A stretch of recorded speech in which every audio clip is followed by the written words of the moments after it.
I don't have my shit completely together, so we're still setting up.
I think I've gotten ready with about 15 seconds to go. So, I hope everyone is ready for today's stream. We're just going to start up our normal stream music. Get that set up. Give me a second. Still, I'm a very jank streamer. Getting things slowly up and running. But here we go. Wait, hold on, why's my camera off? There we go. But here we are. I am always underprepared for these every single time. But I hope everyone is going to be having a good time today. We have Space Warrior. Welcome. We have Dominant Kurawog. Welcome. Kuro? Yeah, that's about right. And Chevy54. Welcome. How's it going? Alright, let me just do one last little bit of a setup here. Move that into place. And there we go. So, these are the 8 cars we have today. We're just going to go through each and every one of them. Some of them look really interesting, like this one here, which is meant to be some sort of KGB car, I believe, which looks pretty awesome. And we're going to be looking at another Hyperblat. This one is meant to be considerably better than the last 2 that we've seen so far. Hey, Flame Z, how's it going, bro? What's up with me? Not much. Just, you know, chillaxing, all that kind of stuff. I've been playing a lot of 5M recently. I might do another video on that. But yeah, so here we have the Hyperblat, which is a Russian car. Or probably pronounced more Blyat. But yeah, so looks like we got twin turbos, because we've got turbo on one side and turbo on the other side. Interesting. Lots and lots of downforce. Roof racks on this shooting brake. I do love shooting brakes. I feel as if here, with this part, they probably could have like 3D extended it out, scaled it out this way, so then this would try to stay in line with the main line of the body, not the wheel arch line of the body. I like these little vents. I've been actually using these vents a lot more myself in my own like private session builds where I just build on my own for no particular reason.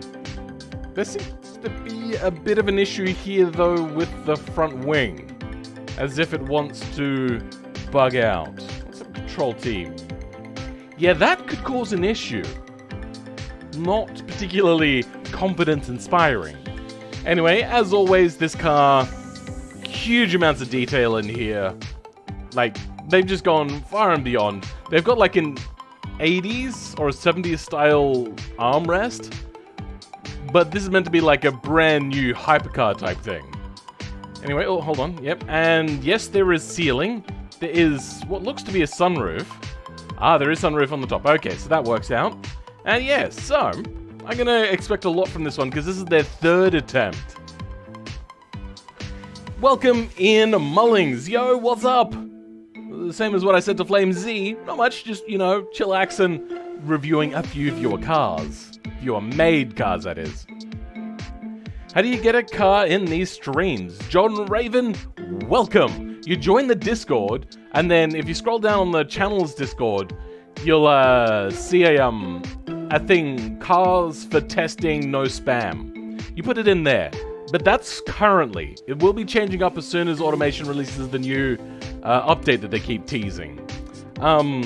I would suggest uploading it as a zip file and not as a .car currently, and then leaving a little bit of a blurb. I would like to know what year it is and the price. That's basically all I particularly care about when it comes to reviewing these cars, because then I get to look at this car and go, for a car of this year and this price doing these things, or this is pretty good for that price. I'm also really super distracted right now. I don't know if you guys could see it clearly, but reflections are kind of failing here. Like, we got no reflection of the side of this car, the inside of this car, or really, by the looks of it, the cars behind, maybe? But, like, there's a perfect reflection of this car with no shadows, just the car is right there. Hold on, let's slow the camera down a lot. The clipping distance, bugger. Oh yeah, I can't see myself either, so I don't have to worry about getting my own camera picture. That's interesting. I don't think I've seen that before. What happens if I tab away from this car? Yep, it just goes to a default material. Oh, the interior looks better though, with this like more leather type design, but still shiny, and that's an automation problem, not a BeamNG or whatever issue. Anyway, yeah, so they've made pretty decent cars previously. This one I am also expecting more from than their last ones. Let's just double check. It was the V16 last time, I think, twin turbo or something like that. Wait, do we have an inline this time? Oh wait, you know what? Maybe it was an inline. 6, 2, 4, 6. Yeah, all right. Inline 6, single turbo. So this isn't a twin turbo like we once first thought.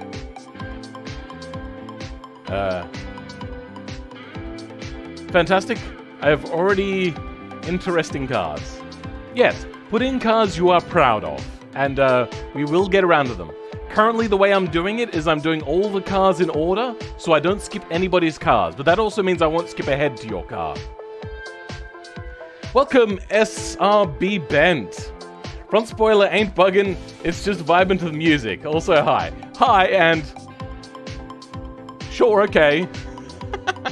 Let's move on to the next one. This one, I believe, is meant to be some sort of KGB type car, I think? I could be drawing a mistake. Let's have a quick look. Yep, no, this is a KGB car. Hold on, what's happening? Oh, there we go, got controls back. I do like the look of this one a lot. This is actually a really cool looking car. It's a very simple design. The hood vent is not really accurate to the body design style, but as an overall, I really do like this car a lot. It has also these like 1980s headlight wipers. One, they are way too big. Like, let's get a front angle here. You'll see this, that will go up to like here and then run out of like room to wipe the rest of it. So it used to work previously, and there's a reason why you don't see it anymore. Is now it would have to be like a very small windshield wiper, and it would only be able to like wipe along here. Whereas previously headlights were a lot more square or actually a spherical shape, which they were generally a spherical shape. But these are LEDs, that means they can take any shape they want. They also realized that headlight wipers, completely superfluous and unrequired in any way. Welcome, Tom. How's it going? I'm great at English. I suck at English. Especially reading and writing, because I'm dyslexic. But yeah, so... I really do like the front design here. Like, there's nothing... Like, they haven't gone to extreme lengths to design this front end. What they've done is just use a good collection of parts that match well together, and they put them all together, and it's got this like nice cool line along here that looks really nice. I ship this with myself. Now this side skirt is a little bit of a juxtaposition, because this is the sort of thing you would see on like a four-wheel drive, and it does stick out a little too far. Generally these things in most places around the world, like first world countries that is, there's like a limitation on how wide things can be, and generally not wider than the main part of the body, and that looks like it goes past the main part of the body. Inglés, yar. Me do sprechen Sie English. Anyway. Ooh. That's a lot of detail. Oh, and they've got locks in each individual one as well.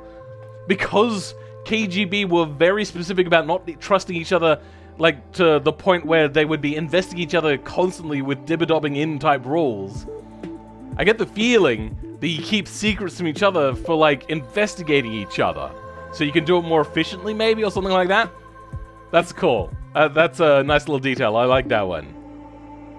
It was sarcasm? I know. But I'm being honest that I suck at English. Anyway, so this is a modern looking car, right? Why does it have like an old school analog tape deck next to another tape deck? Not CD player. Tape deck. It's a choice. I also noticed that the things here are reversed. I think what you should have done is switched everything over to the other side. Had the steering wheel on the other side and all that sort of stuff. Yay! That is a weird choice of reflection style. So we've got that car, and that's the Zuckerblatt, which we just looked at. Very weird. This does seem to be a Russian week of cars. 3 cars I know at least are Russian. So wow, there's... And like this divider section here for like carrying around... Oh! And it's got its own like wireless modem. Maybe that's a satellite modem sort of setup. I'm not sure. That's a cool design. There's so much tech here with mice and keyboards. This person... Mouse on the left side? Honestly, come on. I think what happened is they didn't want to like recreate everything twice, so they just mirrored it all, which is fair enough. But come on. A mouse on that side? I don't think so. I just pretend it's a police scanner in the center console. Or just pretend. I mean, I could. But I like to think, because this is a KGB car and they're carrying around high-level executive... No, not executives. Government officials that run the country. Like, this is their, like, spy vehicle with all of their, like, spy tech in it. They control agents with their, like, glasses cameras that you see doing raids and stuff. You're from Iceland. Oh, pretty cool. If English isn't your first language, you may not get puns. But that was a pun. And a good one. It was amazing. Everyone loves it. Everyone laugh. So then he knows to laugh. Anyway, left-hand KGB agent. That means they're the devil, Revhang. And also, welcome, Revhang. Long time no see, like last week. That interior is awesome, though. A lot of detail is in here. A huge amount of detail. Asuso Corsa? Are you trying to say Assetto Corsa? This is not Assetto Corsa. Literally no leg room with a drawer open. I don't think that's, like, a thing that you really particularly care about when you're doing here. Like, I think you're already dealing with legroom issues. They probably could have moved those seats back a little bit further, but then you might be digging into the wheel well. You know what they should have done? They probably should have moved the front chairs forwards and given themselves more legroom. Because that is, yeah, you're right. Even with the drawers closed, that is a small amount of legroom. Let's have a look at the rest of the car. So we got 2 sunroofs on this one. You should bind a button to do the cheesy sitcom laughs. I thought about doing that. I was the first one to use hotkeys for cutaways and voiceover things back in 2015. But then I just kind of got lazy. But I should retry that up. Set that all up. I might actually get a Stream Deck this time, because previously I had Auto Hotkey, I think it was the program, is what it was called. Some like janky ass program, which always interrupted with key bindings of other things. It was a joke, but it's just too cultured. I don't get your joke. I don't get it at all. Let's come over to this one. Can we... There we go. Turn the lights off. Alright, the back end not as cool as the front end. I'm just gonna be honest here. Still quite cool. I do like it a lot. But, it's... Like, they got windshield... they got, tail light wipers. Completely unnecessary. You know, I would actually expect to maybe see that in China, where China's, like, main thing that sells their cars is just, like, lots of little bit of tech bits and bobs. And I think that they might like light wipers. Who knows? Oh no, I'm 20 minutes late. Looks like I didn't miss anything at least. Yeah, the first 10 minutes was countdown, as I was still getting ready. The classic Roadster looks cool. You already looked at that? Oh, next up. That's next up. We've done the Sukublat. We've done this KGB car. And now we're moving over to this one. It's a really cool classic looking car. I'm not going to switch to it either, so then it gets the proper reflections, because I hate the reflections currently. They're a little too distracting for me. Anyway, we have... Yes, that is a leather interior, okay. And a weird steering wheel. That is a very peculiar steering wheel. They've gone with the Austin Healey body. They got some Nakaducks here. Modern headlights. So this must be a retro recreation. Let's have a look at the engine.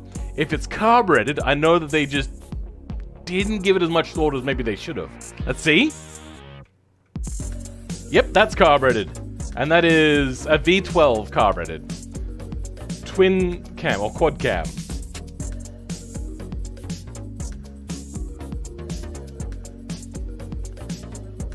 Maybe, John? I don't know. Maybe I'm bad. Badder? Baddest. Badderer. Hopes my car is in this. Alright, Ian. Do you see your car here? There you go. You've had enough time to look. Anyway, let's go back to this car. So we've got a bit of an eclection here. We've got LED lights on the front. We've got a weird indicator that's super duper low and incredibly ineffective. Weird. No proper side markings that you would require on a modern car. Where is the exhaust down here? Nice little subtle exhaust. I appreciate not just going bonkers and out of control. They've cut the roof off, but they have... I reckon if you were to use patchwork here, you'd probably be able to do a pretty good job of making it look as if the convertible top is in there. Yeah, that steering wheel is very peculiar. We do have a H-pattern shifter though, that's pretty cool. So I'm expecting a manual.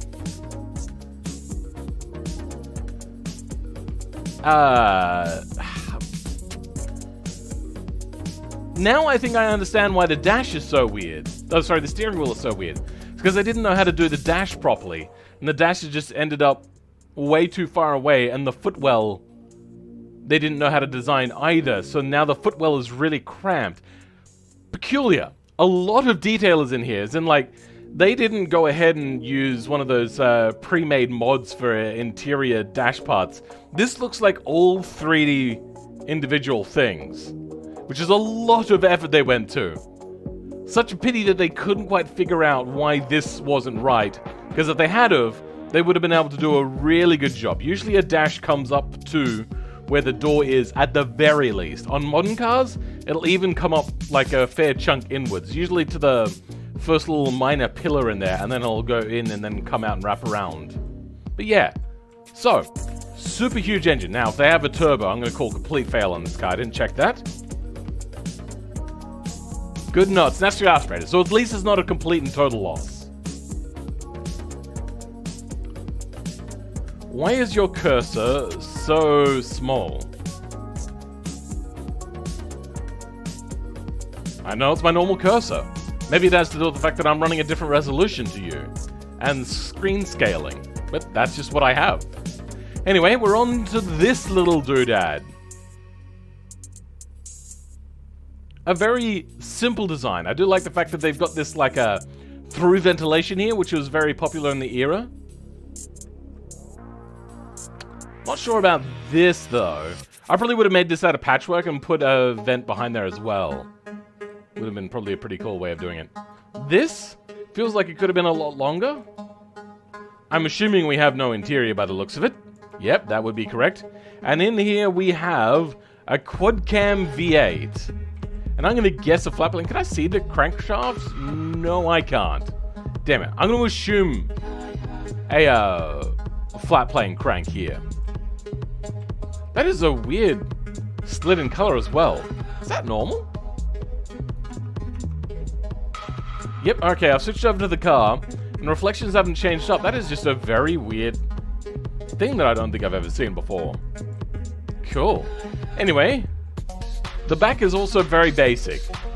And I believe that is not a wing, that is just a spoiler, which doesn't do anything over in automation. Interesting. Fun fact, around 70 to 80% of Icelanders can understand and talk English. That seems like such a large number that I'm surprised it's not 100%. But I suppose, sure. That's a very peculiar stat. Anyway, yeah, this car is, interesting. Hold on. I don't know how they've done this, because I know this taillight design, and that's not how the taillight goes. How have they done that?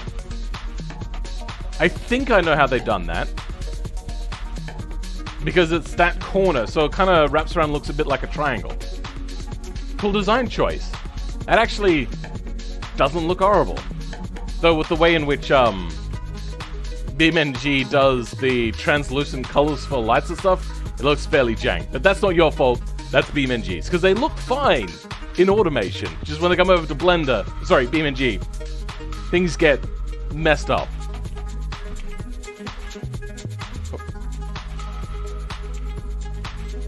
The 20% is the babies. Anyway, so yes, we got this little car that I thought looked a lot like a Lotus. But I don't really know much about it. We got a Ligera is the name of this one, which is a very British name to give to a car. I believe that's like an Aston Martin name. Let's have a look in here. Oh wait, no, the engine is not in the rear. This is a front engine car. That I did not expect. Let's have a look. Do we have rear-wheel drive? We do have rear-wheel drive. And we have double wishbone suspension. So this is a very, meant to be realistic car. Looks like a regular monocoque. I don't think that's chassis rails. Unclear. Those headlights look cool. A very basic design on the front. I kind of wish you had gone a little bit further with this. Maybe some vents here, and then some big vents on the bonnet and make it look like a real Lotus. I don't know. Yeah, BeamNG is stupid and messes up a lot of my paints. Yeah, no, that's the automation exporter that makes the paints look shiny. And welcome, Crispy Shaman. How's it going?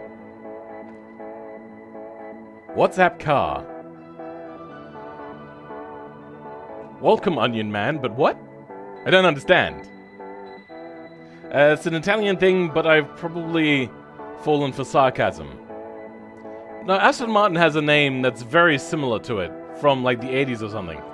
Okay, we have a narrow 60-degree V6. Big, behemoth-y looking V6 with massive exhaust pipes, massive intake. So I'm assuming this engine is going to be very peaky. Like, very high-end. I don't know about low-end, but it also looks very big itself as well. So I'm assuming this is high capacity. I don't see any downforce on this car, so I'm going to assume that this one is probably not going to handle amazingly. It's probably just going to be a sports car. And we'll have a look at the price when we're ready to do the full review on it. Honestly, just here for the cursed hot pink monstrosity that I built. Ah, the one on the end, that was you. Yeah, I remember they said that it's a nightmare. So this is the other KGB car. And I believe it is. Hold on. Let me check that. No, it's not. Wait, which one's the other KGB car? Alright, I'm mistaken. Anyway, this is the Mastodon Brute then. Weird.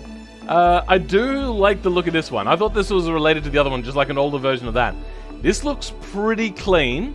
It is a very basic body, though, that just lends itself to being done as is type dealio. Let's move over to this car and turn off the taillights. I like this a lot. It's a simple design, but it works so well. First ever stream. Welcome, JJ Fran 6. Alright, stop my first stream. Oh, do you mean it's your first stream? Oh, alright then. Yeah, streams are very different from regular videos, I find. I'm not much of a stream watcher myself, but a lot of people like them, so I enjoy doing them. And they're easier to edit. Oh, hold on. I was just looking at this and getting distracted thinking that there was a glitch. I thought that this was a glitch here, but no, that's actually a deliberate thing here. It's actually with the boot line. So they haven't just stuck a wing on there or a spoiler and gone, good enough. They've actually gone to the effort of like splitting it for the boot line. Good work. Let's have a look. Oh, no, hold on. Viewer cars. Sorry. I am a little unprepared, apparently. More than what I was expecting. Oh, I've gone through so many cars, god damn it. Alright, so this is massive. Literally my Roblox name. good attention to detail there. I usually don't try so much, but that's usually because I'm not using a mono-shape looking design where there's not like much of a curve or anything to it. So it works really well. I think you've done a good job there. That is really nice.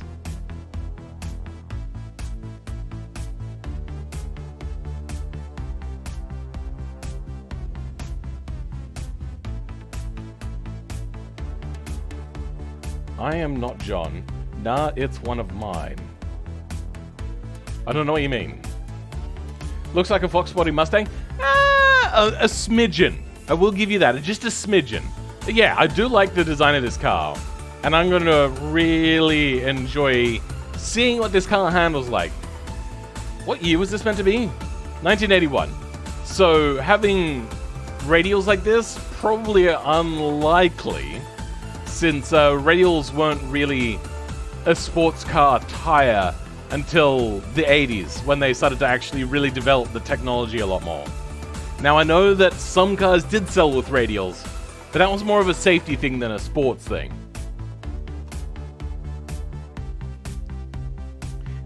That's tricky. Lots of bodies distort fixtures on panels, seems.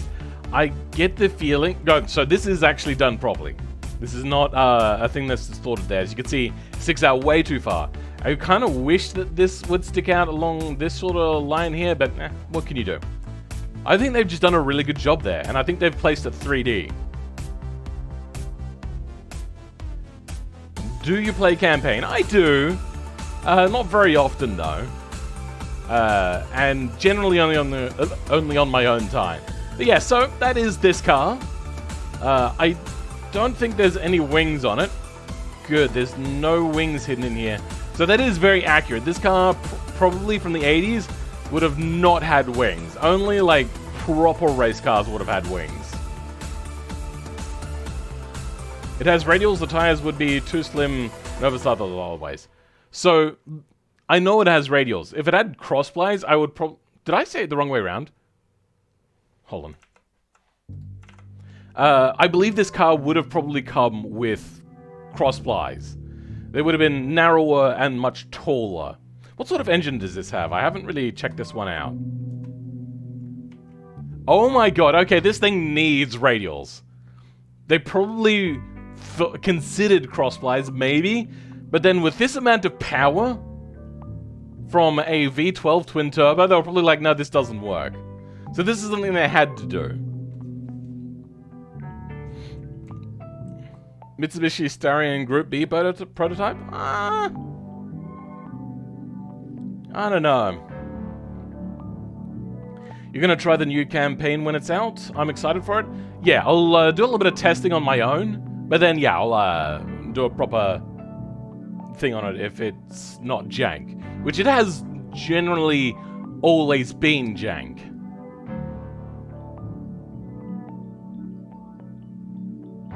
If you like, you should have put a wing on it. Nice reference. Nice reference. I accidentally killed a bug by sitting down in a sofa. Welcome, Cat Kevin. How do you accidentally kill a bug? I mean, maybe if it's a butterfly or a ladybug. Otherwise, that's just a bonus. Getting to sit down and getting to kill a bug. If I can remember, it has like 500 to 550 horsepower. That's a lot of power. Well, also, maybe a lot of you didn't notice that they didn't just go completely overboard with this car, which I hope that this is journal bearing and not ball bearing, because ball bearing turbos were not the sort of thing you would put on a road car or even on a race car because they were unreliable. Is this thing has a single overhead cam. It's not push rod, which is an American thing, really. And it's not a quad cam like some sort of supercar. This just looks like a very high quality sports luxury family car looking thing. Still looks very American though, which is confusing to me that it's a V12, but still. Welcome, SBR. Have I said hello to you already, SBR? I think there was somebody else named SBR here. Hey, Phil, man. Greetings from Russia. Ah, okay. So, yeah, there is somebody else named SBR. Welcome, SBR SXD. How's it going, bro? Where am I from? I am from South Australia. I used a single overhead cam because it looked cool. Which car? Not sure which one you're talking about. Anyway, moving on to this big beauty. Let's check the name on this one. This is the RJR JA Eidolon 125S. Okay. I believe it's... Oh, hold on. Oh, it's frozen. I believe this might be the same body as this one back over here, the KGB one. But, a very different sort of design. This one's less dictator, scary, take you away and make you disappear in the middle of the night sort of thing. And more of like your Bentleys and Aston Martins and all that. Sorry, not Aston Martin. Bentleys and Rolls Royce.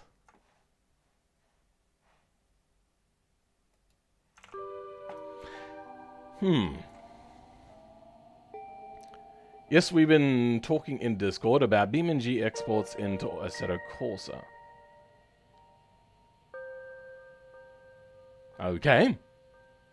Damn, my car isn't there. That's fine. We'll do more cars next week. And I am planning to keep doing larger numbers of cars like today, where we've got 8 of them. There was more, but I found out that some of them didn't work properly. So let's bring it over to this one, turn the lights off. That is... Alright, the front I liked a lot. The front looked absolutely great. I give it like an 8.5. It was pretty good, worked really nicely. But this back end gets like a 3. That's a not great design. I do like the exhaust tips that you've used. But that wing doesn't look good. Which it is actually a wing. Okay, so they've gone with an actual wing. I did notice that they had a lot of stuff on the front. Anyway, I did also really like the wheel choice. The wheel choice is great. But that back end, it's not great. Not gonna lie. Also, this like 1970s door handles design. Ugh.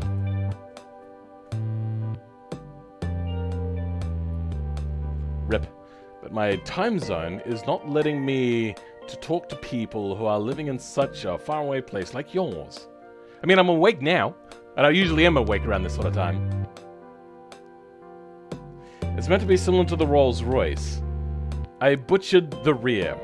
Yeah, it feels as if you put so much attention to detail on the front, and you got everything working really well. Then it came to the rear, and it felt like you ran out of patience, and you were just like, let's just stick some taillights on there. And they do not work at all, unfortunately. Gives me Chevy Monte Carlo vibes? Chevy Monte Carlo.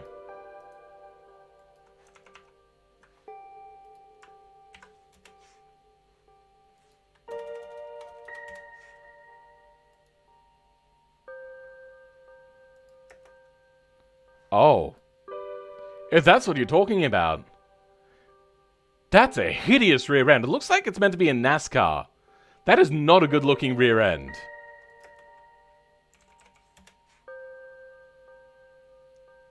Yeah, that's hideous. That is exceptionally ugly. I don't like that whatsoever.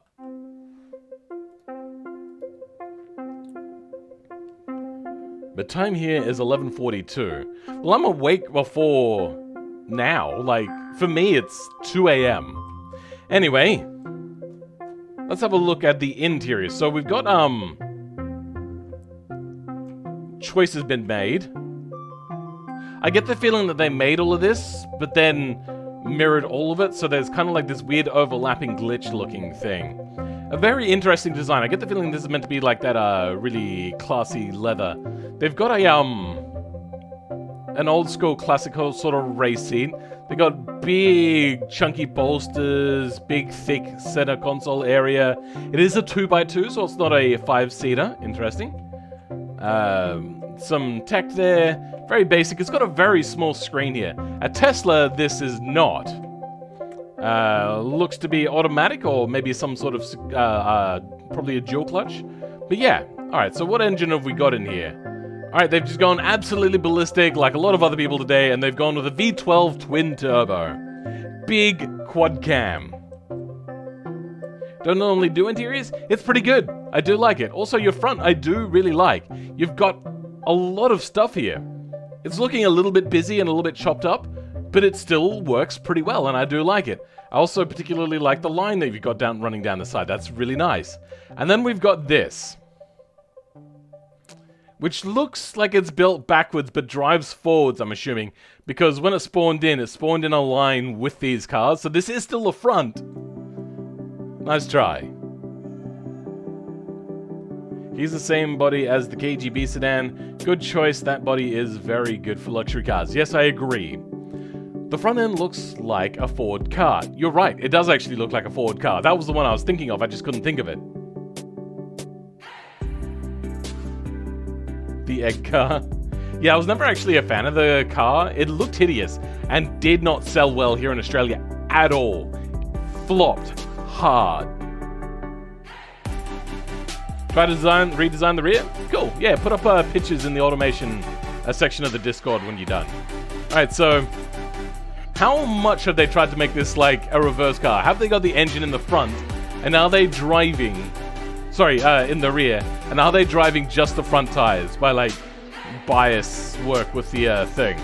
We do have an engine here, yes, and... Oh, it's not all-wheel drive. I was hoping that they would bias all of the drive to the front to make it like inverted that way as well. That would have been cool. We have a mim car, nice backwards car. Welcome, Rafael Uraharu. You didn't miss me, I'm still here. We're only just getting started. As a Ma owner, I'm assuming you mean car, KA, I can say that they're okay if you need a car for under 400 pounds. Sure. No, it's supposed to be FF? Yeah, alright, sure. Why not? But then it would be east-west, not longitudinal like it is. And I probably would have gone with a 4-banger. Let's have a look at the interior and see what they've done in here. So, we have push-rod suspension in here. So this is not a car to be taken lightly by the looks of it. Oh, they didn't cover up the engine bay. Oh, they also... like, the footwell is horrible. Not great at all. I'm assuming that's the chassis, though. They probably could have edited this and then given me the .zip file and not had to worry about what they've done here. Anyway. Interesting. The front back doesn't look like a front, unfortunately. And then the back doesn't look like a back. So, I mean, I do like the exhaust is coming out here. I'm assuming the exhaust is not connected. I see no exhaust connecting the two. And that looks like a monocoque. Let's see if they have done some editing here. That's the wrong car.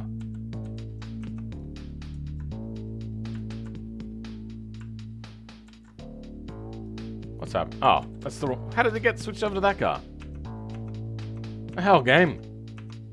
Oops, hold on. Did I go too far? No, I didn't go far enough. This car doesn't change color when I switch to it. Weird. What? Hold on. Why is it now over there? What's going on? Oh, weird. It goes to this one, then that. Okay. Whatever, game. There is exhaust fixture stuff here. But I don't think the exhaust is actually coming out here. Nice try. I also see a wing fixture. So they do have downforce here. Interesting.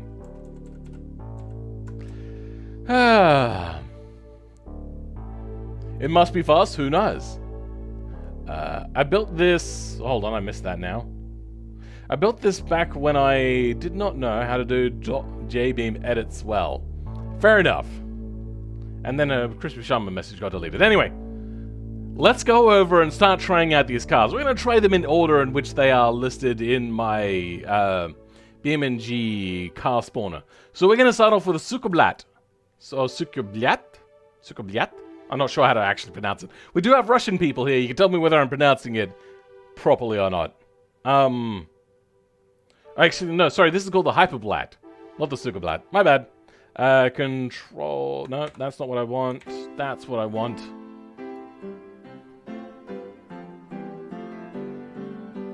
Now, this car is meant to be a race car, so we're going to just take it around the automation test track for now.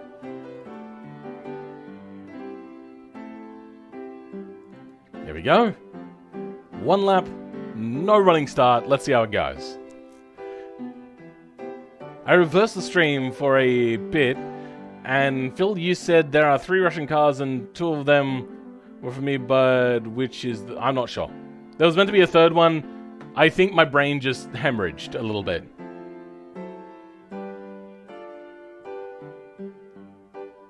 The Uplut? Alright. Okay. Let's try out this shooting brake. I love shooting brakes, by the way, if you guys don't know. Shooting brakes are one of my favorite ones. People that say that the BMW looks like a clown shoe, I mean, I kind of agree, but I also love the BMW Z3 M Coupe, whatever it is. Anyway. Hold on. Weird. Let's, refresh. Settings. Audio. Set to 5. Let's set that to 50. Oh, wow. First try. Okay.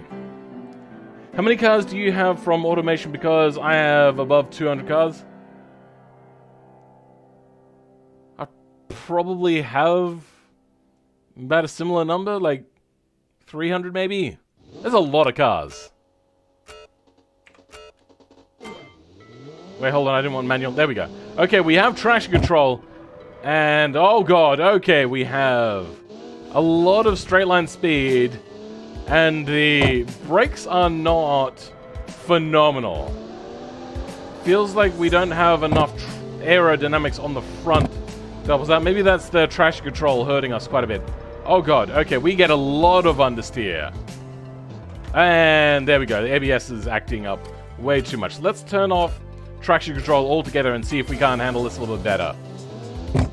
There's a lot of smoke coming out the exhaust as well. Oh, brakes are not great. I think we needed more downforce and more traction on the front. Okay, alright. The thing power overs. That's not exactly what we want to do. The front wheels are jiggling considerably, which means that there's too much power going through them. And then slow down for Ban, Hammerhead, and too fast again. So far, this car's not confidence-inspiring. Let's give it more of a try. Alright, the first S's. I have to brake quite a ways back, because this car is considerably faster than what you expect a normal car to be. Especially one that looks like this, like a wagon-style design. Decent, decent. Alright, let's bring it through this, like, mini slingshot here. And then slow it down for Ban Hammerhead. Brakes are not as powerful as what you would like a car that costs, I believe, like $2.3 million. Now let's bring it around the Cotswolds. Brakes, please! Okay, I do not know how this is going to handle the actual slingshot. This thing is probably going to understeer considerably, but let's try going through there at full speed to start with. So here we're coming up, and let's turn in. Oh no, okay.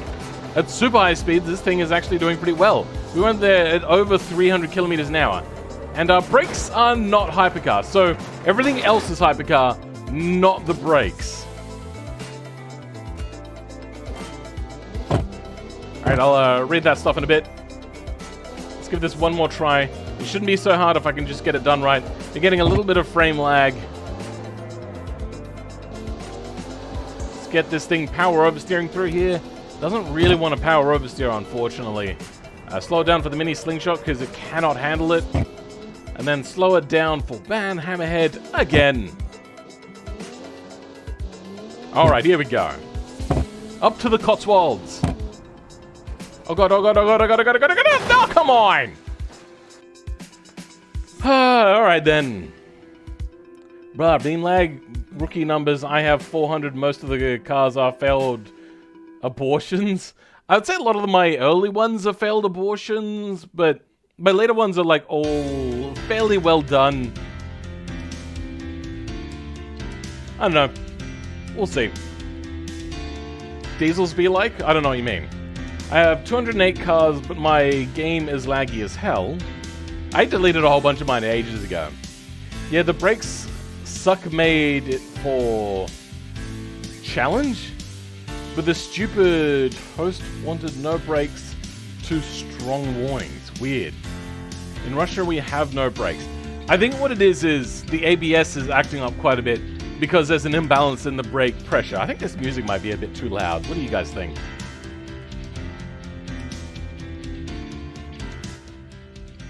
Let's hear the car a little bit more. At least the oversteer is gone. It had an oversteer issue? I thought it had an understeer issue all the time. I know, it's been a while since I've looked at one of these hyperflats. Okay, well, that sucked. You know what? I have an idea. Let's go ahead. Turn that off.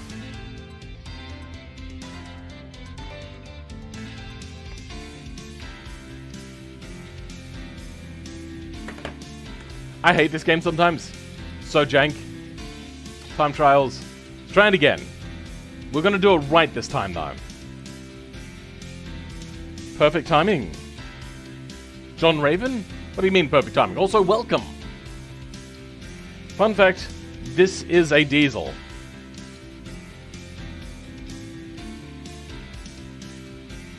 Is this even your car?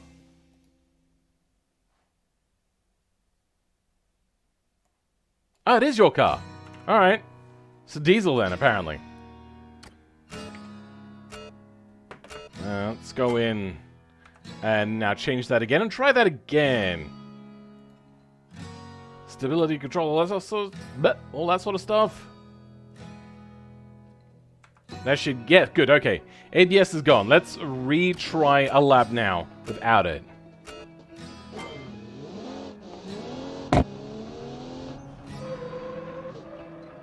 Yeah, okay. You have an imbalance of brakes, not a too powerful brakes. Does feel a little bit better though. I can just finagle the brakes on my own. Probably better than what ABS can deal with this, because this car is not handling quite so well. Yeah, much better. We can now brake from a much shorter distance, except for the fact that when we lock up, it's really bad. Unfortunately, the way ABS is set up for automation cars, I'm not sure if it's for all cars, because I haven't really tested it too much, is ABS is for all wheels exactly the same amount. It doesn't do individual wheel ABS, which it should actually do. Which sucks quite a lot. I hate it. I wish they had real ABS, not this like 1980s design ABS. Oh, you know what? Actually, I could have taken that at full speed. Whatever. Let's start slowing down at 250. The suspension on this is also very sloppy. Yeah, it's not as smooth as one may want. God, can you imagine with ABS that thing would have just speared off right into what's that? Kilrop chicane.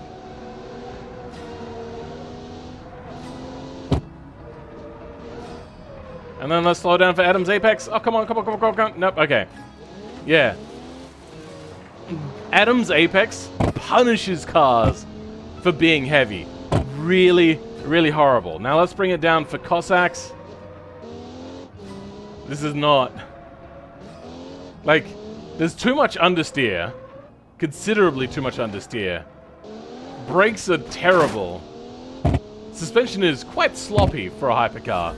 But we did do a 2-minute lap, so it's not horrible. That's like a really fast sports car.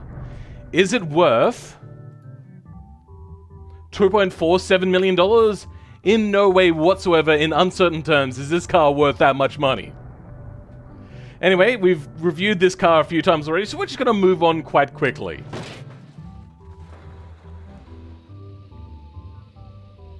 I suppose it does max out at 5,500 RPM, so it could be a diesel.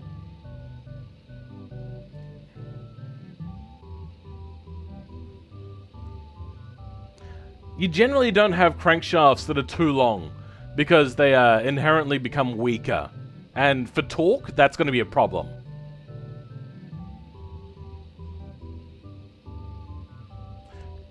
Welcome, little Pac-Mac.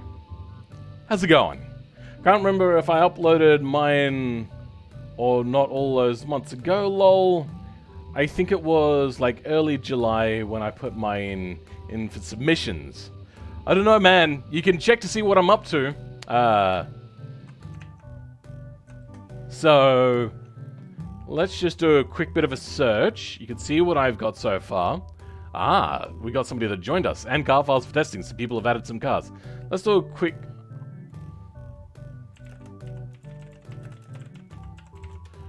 I've created a monster, no? How have I misspelled this? Okay, there we go. So we're up to the 8th of the 5th, 2021. So that's the 8th of the 5th month, not American inverse ways of doing it. Anyway, so we're up to that sort of period of time. Now we're looking at the Hyperblat. So, tons more front downforce. Which it doesn't seem like he gave it enough. Anyway, let's try the next car. What is our next car today? Our next car is the Russian spy car. So let's send this to Italy. Because it's in Europe. That's about as good as I got here. Italy. So this car is a 2020 car. And it is also... Hold on, no. 2010 car, sorry. And this is $362,000. So this is a high-end luxury car used for the KGB. Interesting. The KGB don't exist in 2010, but sure, why not? May I ask how do you fix understeer? Wider front tires, stiffer rear suspension, more aerodynamics on the front. So there's two things you need to check out. Now, I actually did a video on this. It's called, I think, Filmman 86 Suspensions All Over Your Face or something like that. Some sort of like meme name for some reason. I just felt like doing something stupid.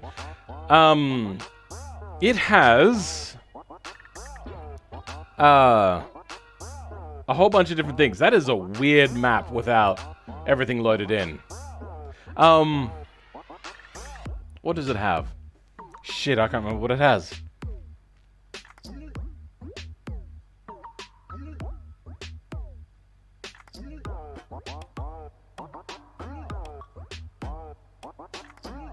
Sorry, this music is really distracting. I can't think of it. I can't even remember what I was doing. I can't even remember what I was talking about. My brain is just going completely blank. You guys saw in real time me just go complete Alzheimer's. Or Alzheimer's, I'm not sure what it's called. Oh, understeer. Yeah, so I did that. So there's two things to check out. The suspension video I made. You have to check your slow speed understeer and your high speed understeer. Two different things. So slow speed understeer, which means like going around tight chicanes and stuff, or S-bends, things like that at low speeds.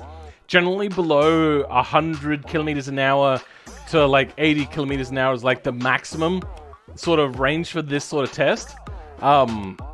Then you need wider front tires. If you're understeering, if you're not understeering there, but you're understeering at high speed, that means you need more front wings on the front. Not lips, don't use lips. Lips are not real downforce. Only wings are. Specifically, only wings give downforce.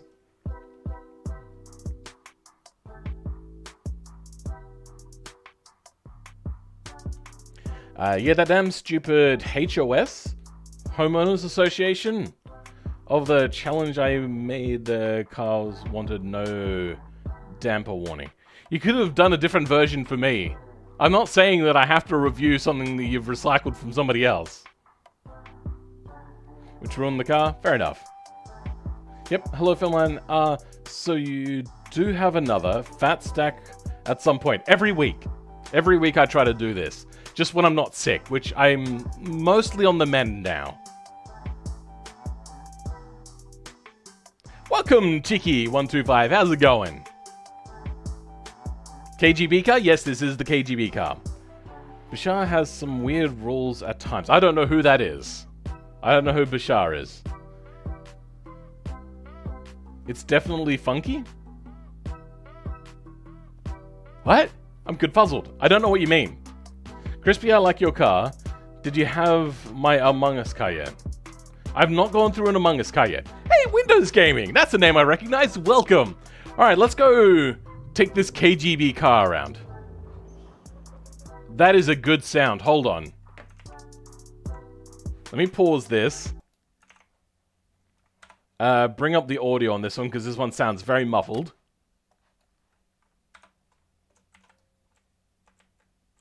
What have we got in here? We have a V16 twin turbo. So very cheap, actually, this car.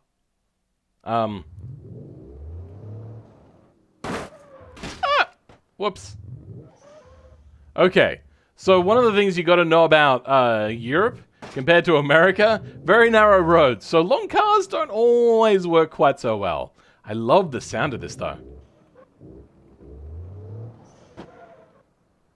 That, like, muffling is perfect.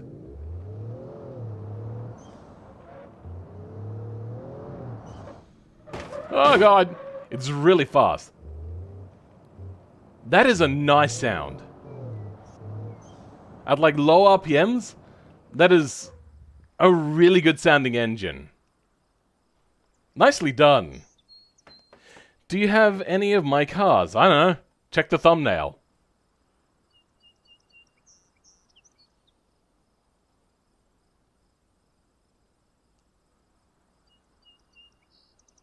You don't have the new automation? Just turn Steam to update. Alright. Let's go back to testing out this car. Let's just give it a refresh because I did break that bumper off earlier. Oh. Oh, this thing's steering is... You know, I think this thing, like... Its suspension is fine for the most part, but I think it could do with a much stiffer sway bar. Because this thing wobbles way too much from side to side. So I'm not sure, is it called anti-roll bar? Whatever it is in automation. Those bars, front and rear, you want to stiffen them up a lot. So then this car doesn't wobble so far much back and forth. I feel like I'm looking at a Gran Turismo 4 car with the amount of wobble this thing has. Jesus. Sound engine sounds good. I have a question about automation cars. Sure, go for it. Brakes seem a bit... seem to be much better. Let's give it a try. You know what? Even without much downforce, I think this car does have better thing. Let's have a look. Do we have... Oh, we do have a big fat wing in the front and a small wing in the rear. So I'm assuming at higher speeds, this thing either becomes unruly oversteery, or maybe this thing has specific handling characteristics. Maybe I should take this one around the automation test track as well. This thing is very slidey. I'd love if this thing was just rear-wheel drive as well. Be like full Mercedes style. Oh god. Almost went off there.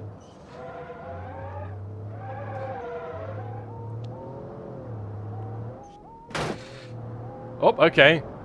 We lost something. I wonder if that was the wing. Let's have a look. Yep, that was the wing. So I think... maybe... if you're creating a KGB car, you don't want to have the wing so low. So then it can outrun people and be a little bit rough and not have to worry about, like, extremely negatively affecting the handling of the car. Did I just lose it again? I did. That is a design flaw. So for the rest of the car, I give this, like, a 9. Except 2 problems. 1, that front wing. And 2, this is meant to be like a high-end luxury car, right? Have a look at that rear legroom. That is not a good amount of rear legroom. That is going to be very uncomfortable. Has that got a roll bar? Oh no, it just has a divider. Sweet.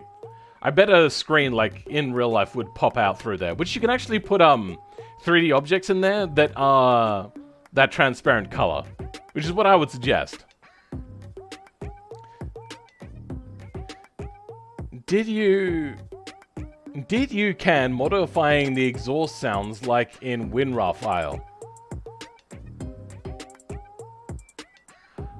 I'm not sure if I had a stroke or you had a stroke. Anyway, I haven't done like proper audio editing. I think just little bits of audio tweaking is the way I would call it. So if you're asking for complicated stuff like what Twin Turbo has just shown, I haven't done that yet. In Russia, if it doesn't slide, it's not perfect. Gonna have to raise the wings so that doesn't break off so easy. Yeah. Unfortunately, if you're trying to run away from somebody and then, yeah, you end up in a situation where your car's handling has gone downhill considerably, you're fucked. You're gonna die.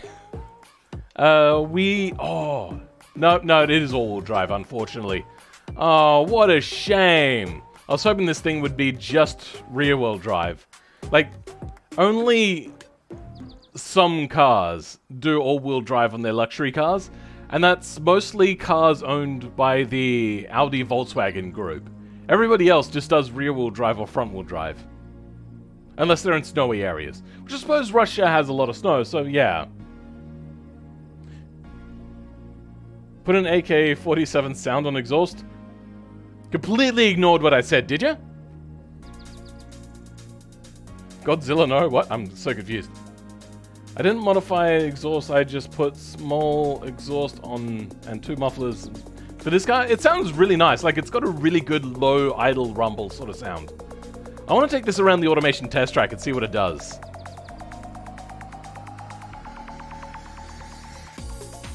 I like the name, the Black KGB sedan Russian secret agents.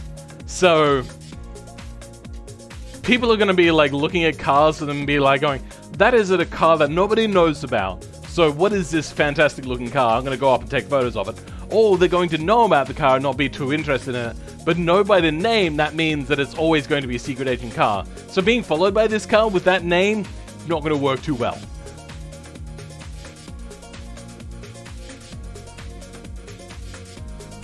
I don't understand all you say about what you are saying. I don't understand all you write about what you are writing. Anyway, let's go. I see.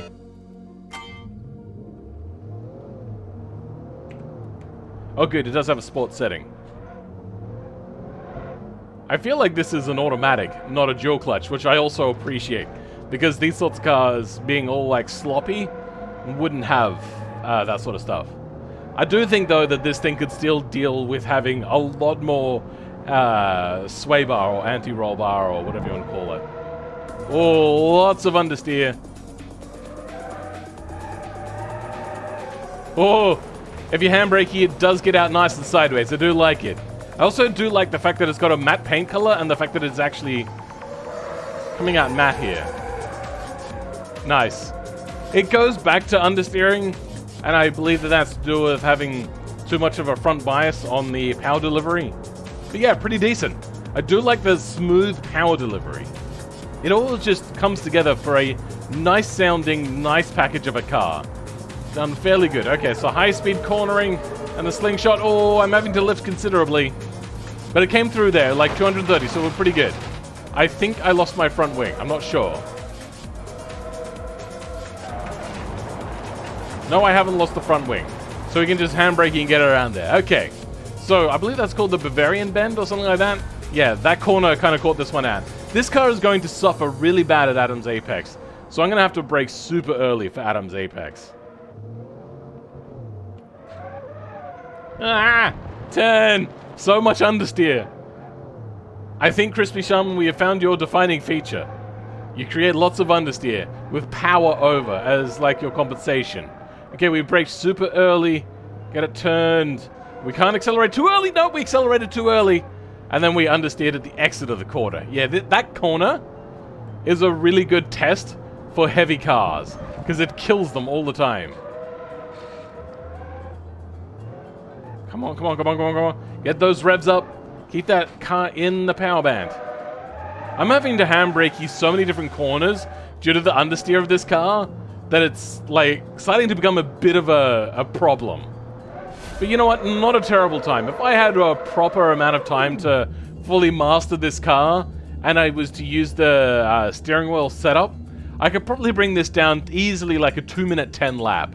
But as it stands, this is not a race car. This is just a really high performance family type car. I do really like it. I think the design of this car is... Do I want to say the best one for this week? I think I might. This might be the best looking car of this week. Let's have a quick look and see if I'm not going to shame myself here by taking back those words. No, this is the best looking car. There is the that Mastodon or whatever it was, that kind of car. I'm not a big fan of this vent. Like, it looks in place, but it also doesn't match very well with its sharp lines. But everything here, like, it has well-defined lines, but they're all just a little bit subtly curved.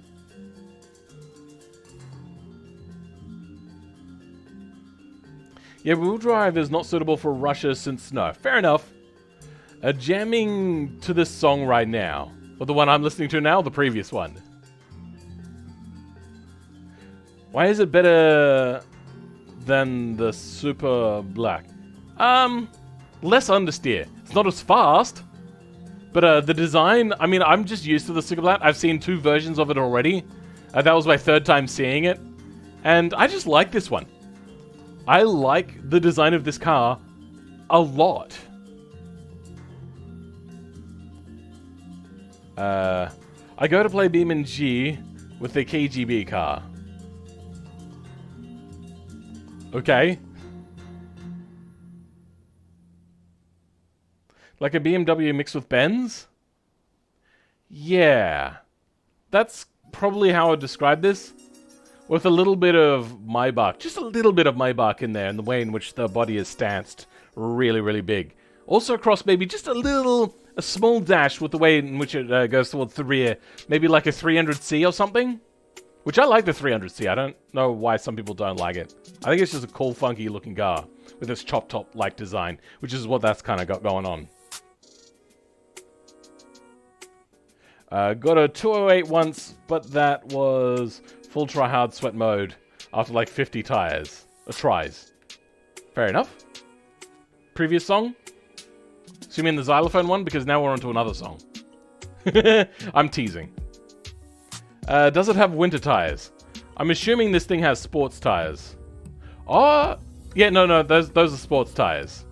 I do like this car. Pretty good. Yeah, also I should probably mention that I do not agree with the headlight wipers. That was a thing in the 80s and doesn't really work. Sorry, doesn't really work anymore. Welcome, Pogrito. What a weird name. It has sports tires, but has 20 off-road score. So still decent. I suppose it is all-wheel drive. Welcome, Lua Warsh. Hold on, I know this. Lua. That's what your name is, right? I'm sorry. If I'm being offensive, I'm sorry. Otherwise, I was making a joke and I think it's funny. Hey, I am new to automation. Is it possible to submit my best cars? Never had someone who tested my cars. I don't know if I'm good at this game. That's fine. Yeah, you could just stick it in the Discord, where everyone else sticks it, under the car files for testing no spam section. Ruben! Welcome, Rube! How's it going? Alright, let's move on to the next car. I do like that one. I mean, there's a few fatal design flaws with this car, unfortunately. Without them, I would totally give this car like a 9. But as it stands, like an 8. Maybe even a 9.5 if it didn't have them. But an 8? Yes. I do love this car. It looks so good. And just the feel of it, the sound of it, could do with less body roll. Yeah. No, it's okay. My name is hard to read.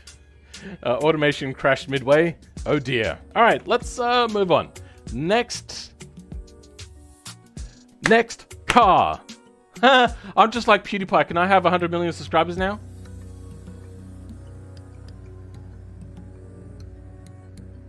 Oh, I couldn't hold that up. My eyes dried out too quickly. All right. So here we have the first non-Crispy Shaman car. Hold on, I didn't check the name of this car. This one is the Box 412C, which is created by Pi, which I don't think is here today yet. Anyway, an old luxury convertible thing. So this is meant to be an old car. It's a 1946, and it's $35,600, which is after inflation is calculated. So let's have a quick look at this car. This isn't an old car. Those are more modern headlights, unfortunately. They wouldn't have bothered with side indicators in the 1940s, so that's not a thing as well. Tires are a pretty good choice. I do like the white walls. The white walls were on the way out, but they were still a fashion accessory. The rear taillights are interesting. This probably would have been a little bit more bespoke as well. It's just the design is very basic, unfortunately. The interior looks weird and janky, but they have put a lot of effort into it. So that I can congratulate them on for putting in such a good amount of effort. Like a huge amount of effort on that interior.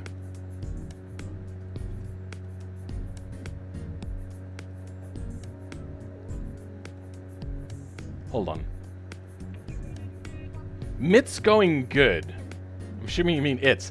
I've been making a lot of City Skylines videos right now, recording my 9th one right now. That's a lot of videos. Can we please do the last car off-road in because it is backwards, so no round? What? Drugs are bad. Get him to 1 billion subs? Woo! Yeah! Maybe. He is Philman Pie. Okay. I'm gonna see if I can use the normal automation fixtures to replace the wings that keep breaking. Sure. About the interior, the reason why it has chest decks is because so Russian secret agents can listen to old cassette recordings. Fair enough. Still, there's no rear footroom. It wasn't good. It was a bad amount of rear footroom. Pi, don't hear. I think you need to polish a little bit more on that English writing there.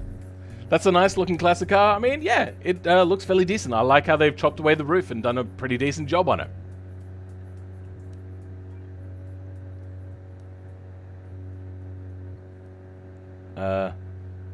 Pi makes good looking cars.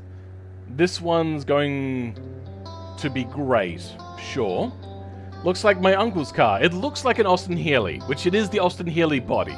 So that's what it is. I got too far down the rabbit hole with City Skylines once again. I used to do it a lot, and I remember back in the day I used to have donations on Twitch enabled, and somebody donated to me like 666 Canadian dollars. Which then, like half a year later, after I'd spent the money, they did an illegal chargeback. So that sucked hard. I think he meant to run the lap backwards on the backwards car. Oh, okay, yeah, fair enough. Now I think I understand. I submitted my car. I am not good at doing interior. I hope it's okay. I would suggest uploading it as a .zip file, not a .car file, but you can upload the .car and roll the dice to see if I actually review it or not. Because once automation gets the big update, I'm going to just basically wipe the slate clean and we're going to be doing a new style of submission for cars. Okay. Oh, that's a lot of power. And it's the one we peel. Yes, we do actually have a proper axle in this thing. I love it.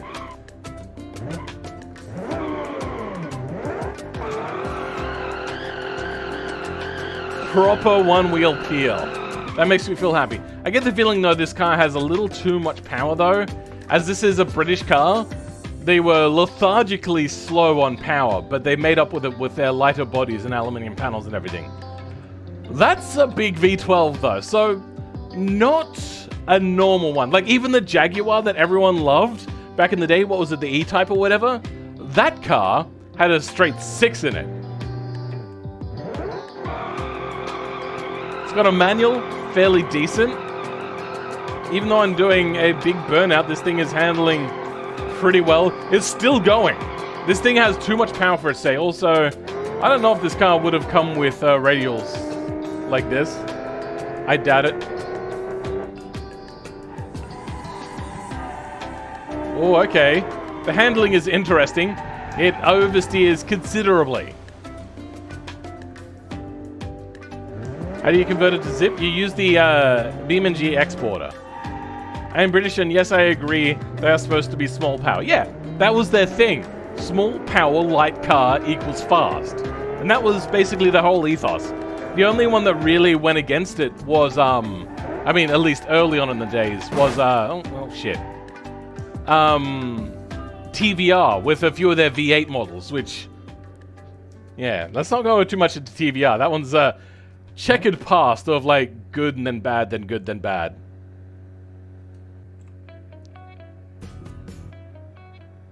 I might have to fix the luxury boat and resend it, stiffer sway bars and moving the front seats a little forward and rear seats a little back, and I should get rid of the front wing.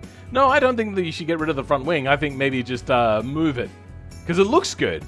It's just not safe. Should have had around 300 to 350 horsepower max in that time period. For this one, being a British car, this thing would have had a max of like 150 horsepower. Replaced with hidden wing, sure. It's an Aston Martin DB9? No, this is an Austin Healey.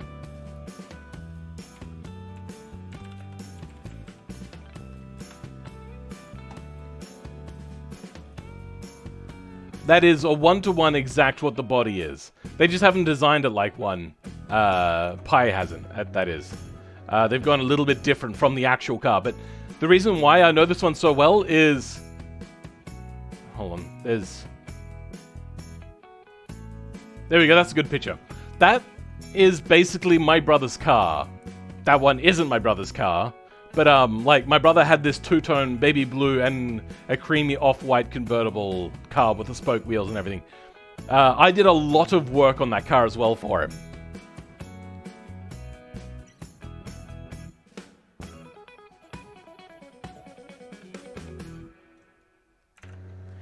TVR with Elon Musk flamethrower before Elon Musk flamethrower. It's a Corvette C1 body, I think. This one? No, this is not the Corvette body. Corvette body is a different one. This is an Austin Healey body. No arguing. Too large for an Austin Healey? The Austin Healeys were not a small car. I don't know where you're getting that idea from. I agree that this thing may be bigger than the original Austin Healey, but they don't copy cars exactly in this game. But yeah, anyway. Oh, this thing flirts with oversteer, but then doesn't. Oh, but then a power oversteers. Oh dear, oh god, okay. Oh, getting it back under control is a problem! Was this made by the TVR car company because it's like dangerous at handling, which is a thing that they are very well known for? I really know my cars. I know a fair chunk of cars. No, you don't just put a giant V8 in a British car. Carroll Shelby. Cover go brr. Yeah, basically. So now it's a Mustang. No, this is a V12. So this is more along the lines of like an Italian cruiser. This is a cool car. Unfortunately, there's been a few oversights. One of which was the engine. Two of which is that weird interior. Which even from the back looks even weirder with these seat backing type things that I'm not sure what they're meant to be. The fact that they haven't created a proper pocket or bulge for the convertible roof. And that first gear. Oh my god. That first gear. I think I could do a full lap of this course in first gear. The fact that this thing has understeer, then it has oversteer, then it goes back to understeer, and then immediately goes into a death, what do you call it? A death tank slapper type thing. This thing does 120 almost in first gear. Reason why they've done this, because they didn't know how to get proper traction down with this car, so they just made the first gear really super duper long. The reason why they had to do that is because they had too much power. Having this much power at this time would not have been entirely accurate. Oh dear. I do love it. I think it's cool and wacky, but also not accurate. I would give this car, because the front design is very basic as well, and the rear design is even more basic, and that handle doesn't line up right. I see what they've tried to do with this handle. If you have a look, you can see that they tried to line up this line with the door line, but it just doesn't work very well, and it looks like I've never liked this door handle because it comes out three-dimensionally way too far. I give this car 5.5. With the way in which it feels and handles, though, like the handling and whatnot of that, I would probably give somewhere in the vicinity of like a 7.5 because it feels really lively and fun. But as a whole, it's not a good car, unfortunately. Oh. Would have loved to have seen a little bit more side skirty on this thing. Something a little bit interesting. That side's very boring. Who cares about corners? That a long first gear? Yeah. A Ferrari being a Mustang? I mean, honestly, Ferraris, like their GT cars, are overrated. I think they're fantastic. They have great sounding engines, all that sort of stuff. But you're not getting a huge amount more apart from its badge. The only thing that you're really truly getting with a GT car from Europe is a bigger bill when it comes time to fix anything. That's basically it. Especially when it comes to supercar GT cars from like Italy. Especially Italy. Italy is known for their bad quality, along with England. TVR was a British equivalent of Dodge. Kind of, yeah. Except for the fact that only Dodge Vipers. They just shove the biggest, most powerful engine they can make in the lightest car possible and staying with rear-wheel drive skinny tires because power. Sure. And who cares about corners? That's this man had no idea for a new car, so he's given his British dog with Italian barking the piece, breaking the PC. I'm so confuzzled by that sentence. I do not understand. No grammar. Everything's everywhere. The Cobra was a good car, especially with the TVR 6. I would agree. TVR never much cared for safety. Yeah, I know. What was it? Jeremy Clarkson talked to them and said, you know that there's a rule, there's a memo or something, oh sorry, a rule coming in saying that all cars in the EU that are manufactured now had to come with ABS. And they were like, oh, we didn't get that memo. Something like that. It was like really funny. I liked it. Or maybe it was airbags. I can't remember. TVR never much cared for safety, even up to the Sagaris didn't have ABS, traction control, or even airbags. Airbags would be like the lowest thing on my list though. Screw Ferrari GT cars, me and the boys drive Vauxhall Corsas. Oh dear, we don't get Vauxhall Corsas as Vauxhall Corsas here in Australia. In fact, I don't even remember what a Vauxhall Corsa is exactly.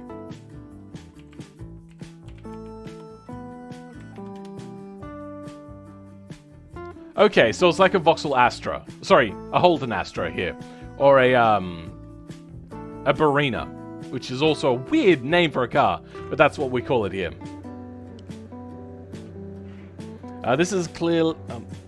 This is clearly has the beauty of Ferrari, but toned down the attraction to crowds from a Mustang. I don't particularly like the design of this. They haven't done a very good job of making these lights fit here. I probably would have placed them as a 3D fixture and made them bulge out a little bit. And also the fact that this is LED lights hasn't come across well. The bumper's very basic and boring. The grille doesn't line up with anything. It's just not a cohesive design. Oh, it's a Holden Berliner. I've heard of the Holden Berliner, but I thought that was an old car that died out in the 80s. I don't know. Stupid autocorrect, I mean, the guy gave his British dog with Italian braking. The braking was fine, actually. The braking worked quite well. And this is without ABS. This is a good example of how to do braking properly. Oh, nice. Got a full reversey done there. First gear sucks. Oh my god, it's way too long. He tried to overcome the fact that this thing had too much power and then ruined the car. And then you brake. Okay, I was wrong. No, these brakes suck. I was completely wrong. I'm sorry, my bad. Alright. Oh, Barina. Okay, so you did mean Barina. My dad used to have a Lotus Elan, and he tried to turn the headlights off to honk the horn due to the bad electronics. Oh dear. That sounds problematic. I do know that Lotuses are very well known for being lots of trouble, usually serious, is what Lotus stands for. In the Netherlands, we call those Holden Astros Opel Astros. Yeah, we do get a lot of Opel cars. A full J-turn. I don't think that's a J-turn. Anyway, let's choose the next car on the list. What do we have next? Our next car is, this one. So we're going to take this one to Italy. Hold on, the Concorde GT1.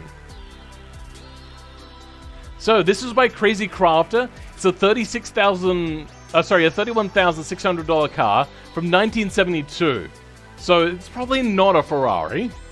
This is a death trap. It is actively trying to kill you. So maybe not Italy, but we'll take it to Italy anyway, because I do like Italy. Italy is one of my favorite maps, actually. It's just, it takes so long to load that I don't do it very often.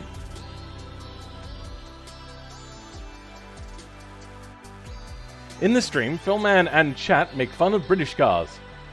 Don't get me wrong. I love British cars. They're just flawed. Immeasurably flawed. I mean, not immeasurably. The price really shows how flawed they are. But yeah, my favorite car companies are like tied first place. One is Volvo, and the other one is Lotus. Those two companies I absolutely love. Alright, let's try out the Death Trap, which is probably Lamborghini style style of handling.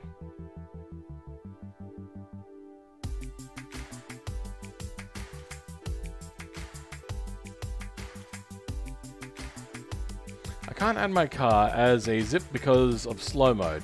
Yep, that was a mistake on your behalf. You could edit it. I'll try it in 6 hours again. Sorry for the inconvenience. P.S. It's some kind of Opel 2. Should look like the next Tigra. I don't know what that is. You can edit your thing, remove your .car file, and put in the link to your .zip. You can't upload the .zip directly. I would suggest using Google Drive for the .zip. Range Rover was also known for bad electronics as well. Okay. Honestly, we didn't get the Cadet E. I don't know what that is. I think it is the late 80s one. We never got it in Australia, but we did get the Daewoo version of it. And stupidly only version of the... I don't know what a Cadet is. Sorry. Welcome, Sippy Cup. I don't think I've said hello to you yet. But it was nearly the Astra. Okay. Oh yeah, forgot links don't work. Fix it. YouTube. What? I don't know what you mean. Volvos are tanks. They had the best safety possible. They also created a huge amount of power from a small engine. Like, that was kind of their thing with the B2... B30 engines, or B23 engines. The B23E in 1982, with one of the best mechanical fuel injection systems in the world made by Volvo. Oh, sorry, the best mechanical fuel injection system in the world made by Volvo. Created like 112 kilowatts, whilst being relatively economical. From a small 150 horsepower from a small engine. It was a 4-cylinder economic engine. Are we at the end of the list? Okay, we're at the end of the list.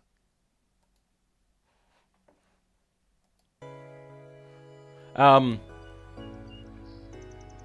I think it was really well done of them to be able to do that. Economical and powerful for its day. And then the turbo version, oh boy, that thing won so many races. But yes, they also had safety, because unlike other cars, which just went with, like, we'll just make it stiffer or we'll just copy what everyone else does. But usually they were copying something which originally came from Volvo or the Volvo R&D team. Volvo also refuses to patent their safety material, their safety innovations, because they believe that safety should be for everyone. Now they could make a huge amount more money if they were to patent everything safety related, but that's not how their company culture is. I think that is amazing. Now, I see that this thing has a locker. What is the engine in here? And is it front engine or rear engine? Ah, it is rear engine. So we got the medium-sized 90-degree V8. This is crossplane. So this is an American V8, not an Italian V8. So maybe this thing is actually something more like the Fiero, except a little bit more extreme. What year is this? 1972. So maybe this is more like the Fiero. Maybe we should take this to an to an American map. My bad. We brought it all the way to Italy for no reason.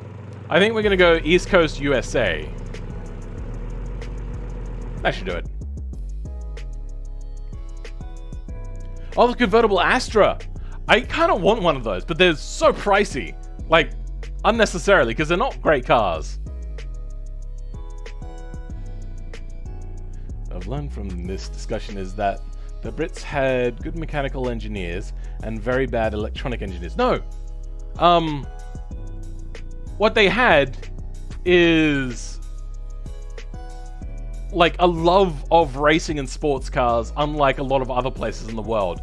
Like, I would say the only other place that had such a love for race cars would have been Italy back in the day, and Germany as well. No one else, I think, matched their love of sports cars and race cars. Nowadays, things are a lot different. But what the Brits had was financial problems all the time. So they never made a good quality car, unfortunately. And it's made jokes of numerous times over. If anybody has ever watched The IT Crowd, which I would suggest, it's a fairly good sitcom from England. It's very funny. But they have this one episode where things keep on breaking, and then they'll have a look at the labels on it, and it would always say, made in England, and then, oh, Great Britain, and they'll be like, oh, okay then. So, for instance, one of the things just caught on fire randomly, out of nowhere for no reason, and inexplicably, and they're like, how'd that happen? And then, like, he's looking around and he sees the Made in Great Britain label. And he's like, oh, okay then. So he gets the fire extinguisher and he starts looking at the fire extinguisher, puts it down, and, like, he's completely noticed. Okay, now, what are the instructions on this thing? And then it cuts away, and then it comes back to him, like, a little bit later, and the fire extinguisher is burning down. He's like, how has that happened? And then he looks at the label and it says Made in Great Britain. And he's like, oh, okay then. So you get the idea. Like, Britons even poke fun at how bad British quality is.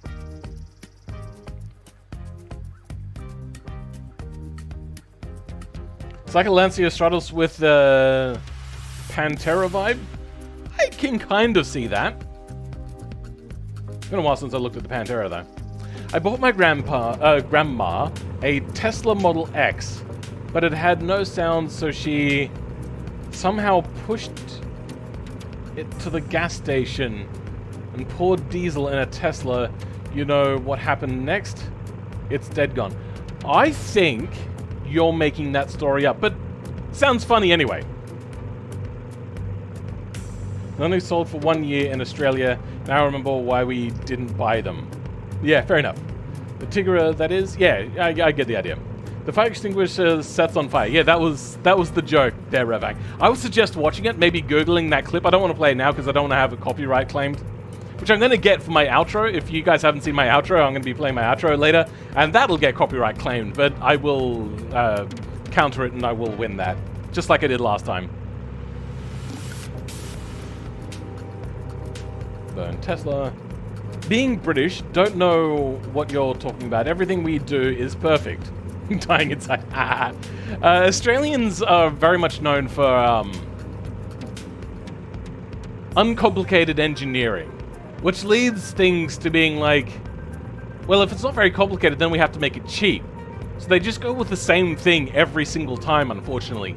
And because we don't have such a racing car culture here in Australia, unfortunately, there's only been like one really truly independent car manufacturer in Australia that didn't do a very good job and is not particularly great, which is Bolwell. Though their newer cars, I'm really interested in seeing. If you want to look up Bolwell, look up the Bolwell Nagari.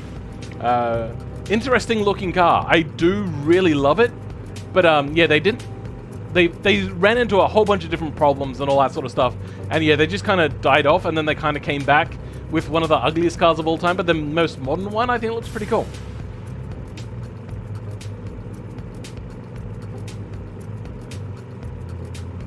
Oh, okay, yeah, fair enough. I built my computer a couple of months ago, and it crashed 154 times counting. In Britain, we do it right. Alright, I don't know if you're British, but I'm assuming you are. Welcome, Jumbo Jacob. How's it going? I don't think I've said hello to you yet. I saw you, but I didn't check your name. It looks like an 82 Chevy Camaro Z28 with a flat nose and rear engine. A little bit. A little bit. Volnogari is a legend. And there are so many more that just get forgotten about. We haven't really had that many. Like, most of them have just been like one make and then flop. Most of them are also kit cars. And they're usually just making kits of pre-made cars. Like the AC Cobra, I think we made a few kit cars for. Especially the Lotus 7 kit cars. There's been a few companies that have actually tried that one. And then, what's the other one? The, Ford GD40. That's a very popular kit car as well. But I don't know how many of them sold, because I never really see them. It's fine, mate. Hello, bruv. Yeah, welcome.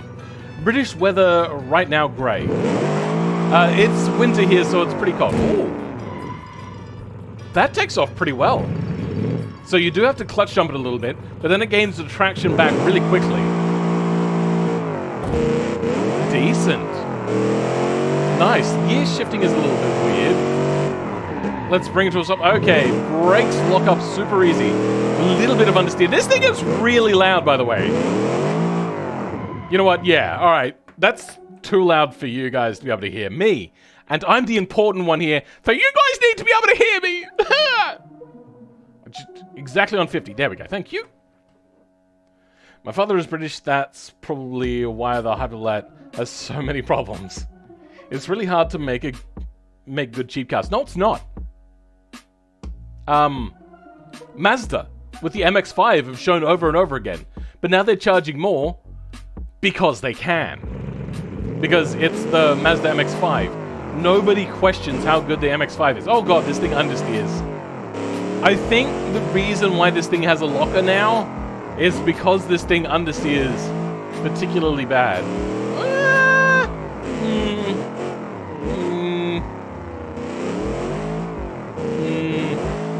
I know it kind of handles all right. It just gets caught with understeer. All right. He said that this is a dangerous car actively trying to kill you. I disagree. I haven't tried it in high speeds yet, but interesting so far. The brakes are a little bit front biased, I think. Yeah, as you see there, the front brakes lock up before the rear brakes, which means that there's too much of a front bias. True, we make a lot of kit cars saying this. I'm a person that prefers the Holden 308 V8, but mostly the 304 over the LS engines. How could you like any of those pathetically gutless Chevy engines over any LS? The LSs were so much more powerful.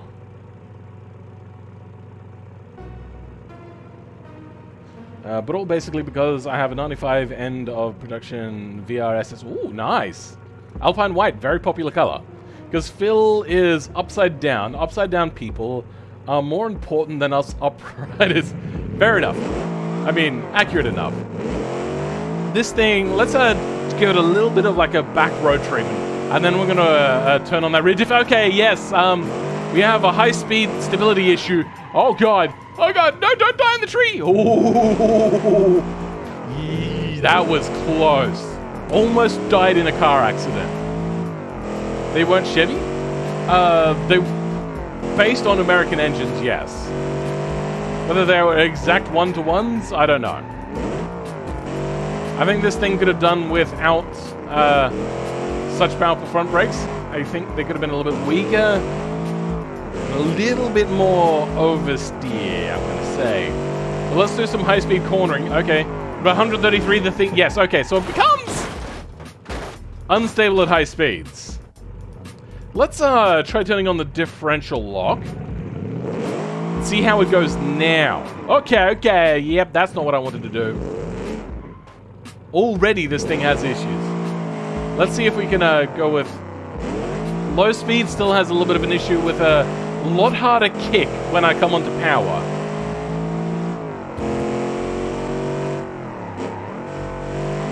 Okay, we get understeer, and then it goes into oversteer the moment I put power down, which is very indicative of a locker rear diff. Alright, yeah. This thing, it's a little bit fun. The design is incredibly basic.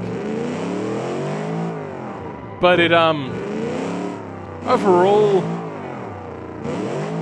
has problems.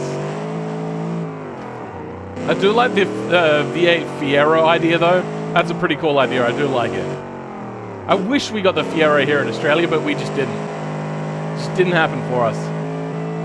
Like, think of any really cool car made in America. We never got it. Oh, God! I think this car is a bit of a failure. Unfortunately, the design is a little too basic. I do like some of the details, though. Like this pass-through vent design that they've got going on there. I really do like it. There's no interior, so they haven't given it that much of a thought, unfortunately. The rear taillights I do like, and this like split lining down the side of the car, I do like. The exhausts, I do like the fact that the muffler sticks out and everything, but I don't think that was deliberate on their behalf. This car, 6 out of 10, but with its flawed handling, a 5 out of 10. I do like it, though. I do like this car a lot.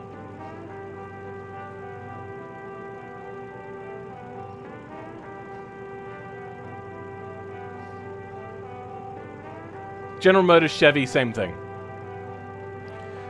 Almost only counts in horseshoes and hand grenades. What? I don't know what you mean by that. They use Pontiac oil pan designs and pickups, old head designs like the similar and the Chevy bore and stroke, but slightly tweaked. Yeah, but not really a whole lot different from the American vehicles.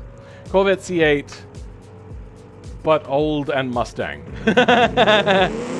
Anyway, let's move on to the next car. Let's just bring this up to the top of the hill somewhere so it doesn't try to roll away if I spawn in another car.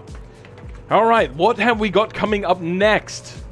We have, the inverse Lotus, because it's got a front engine rear-wheel drive as opposed to a mid-engine transverse rear-wheel drive.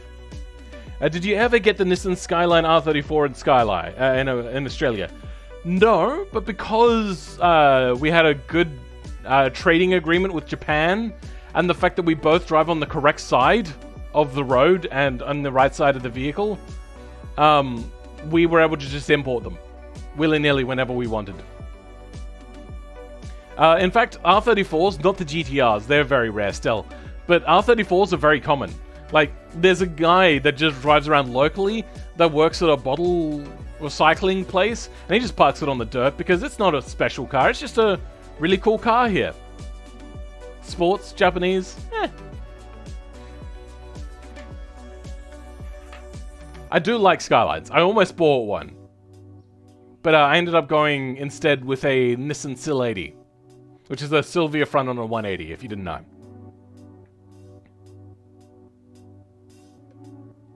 How did you, like, send a car in? I think what you mean is how do you send a car to me to try out? Okay, so you join my Discord, which has a link in the description. You go down car files for testing, no spam. You put it in there. I strongly suggest sending it in .zip file, exported from automation, not in, regular format. So, I do think that the design here is a little too basic. I would have loved, like, even if it is copying Lotus, I would have loved to have seen some big vents here on the front, on the hood design area. Maybe some sort of, like, a brake ventilation here on the rear, even if there's no engine there. It's a nice, very clean design. They went to a lot of effort to chop the roof off of this, but it is a bit basic on the exterior. The interior, we got some details, oops, but not a, like, ginormous amount of detail. Unfortunately, also being the way in which automation exports at the moment, everything came out shiny, which kind of sucks. Alright, let's have a look. No, that's the wrong thing. What is this car again? This car is the Ligera. So, the Ligera Hardtop Convertible Sports. So it has a mechanical hardtop. Okay. It's a 2020 car. $31,000. So this is a very cheap car. So this is meant to be like a competitor for the MX-5, I'm assuming. But like an expensive MX-5. Actually, how much is an MX-5 these days?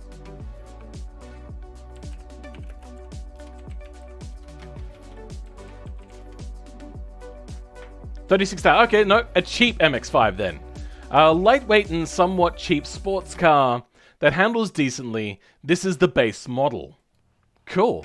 All right. Let's give, hold on, who is it? Low Hostage. I think I saw them in the chat earlier today. Left side of the road, best side of the road. Yeah. I don't know what you mean. Oh, I think you mean, alright, thank you. Roof chop looks really good. They've done a fairly decent job there to make it look like that's the way it was meant to be. I appreciate it. Well done. Oh, we have traction control. That's a good goodbye. Now, I don't know what sort of country this car is from, so we're just going to guess that this is... I mean, it looks British, but I'm going to say Japanese, because the Japanese do have an obsession with making little sports cars that don't do particularly well in Britain, but do pretty well elsewhere, especially in England. The Mazda MX-5 here in Australia did not sell well. In other countries like England, though, it sells really well. And I keep having, because of all this talk of British cars today, I'm having to not talk about a car because I'm looking to buy one and I don't want to get sniped away from me. But I think I'm just going to say screw it and tell you about a car which I've coveted for a long time, and I've had one of, and is very cheap in Australia, so cheap in fact, that it is like at least half the price of an MX-5 from the same sort of era. And that is the MGF. I think that car is incredibly underrated. And I've been wanting to buy one again for a while now, and I know that they have their problems, I know that they're cheaply designed and their interior is shit. But when I had it, it was so fantastic. I loved it. And I would strongly suggest people don't underestimate it so much. I don't know if they ever really went to America though, but I know here in Australia there's a fair chunk of them, and they are well loved, if not very popular.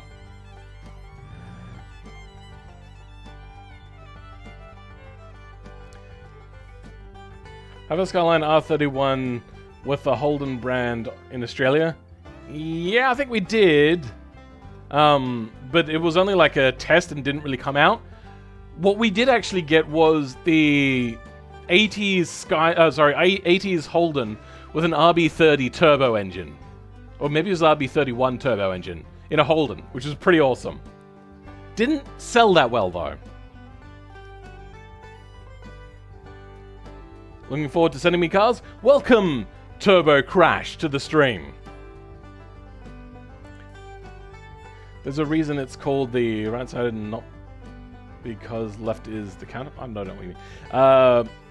No offense, but did you just say cars or whatever do bad in Britain but good in... Hold on. Sorry, my brain may have failed on me. The MG didn't do well in England, but did well in the rest of the world. I can't even remember what I said now. The Mazda did really bad in Australia, but did really well in the rest of the world. It's so arse backwards. I really want another MGF, but I just can't afford one at the moment, unfortunately, even though I can get one locally for $5 grand. I would totes my goats buy one if I could just afford to whip that kind of money around. Oh, come on, go straight, go straight, go straight, go straight. I don't like this car. It doesn't handle very nicely. It has a mahoosive tendency to oversteer.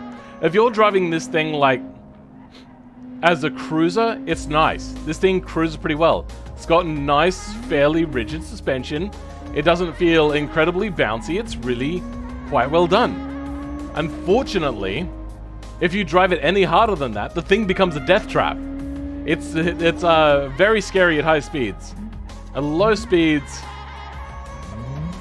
we have oversteer. Oh god, unsavable oversteer. Come on, go. I think this thing has too much power. Oh god.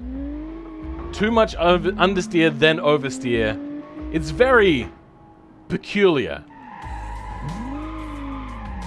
I can't drift it at all. Thing is not...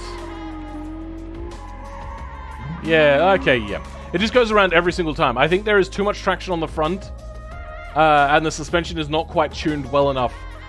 I think if maybe had a softer suspension, bigger tire sidewalls, this thing would probably handle like a fun car. Not a race car. It would not become a race car. But as a fun car, I think it could be. I'm confused too. My brain don't work so well. Welcome, JJ Fran6. Oh, wait, no, I already said hello to you. I remember that last name. That's a weird last name. My father has an MGB with a V8 stuffed in it.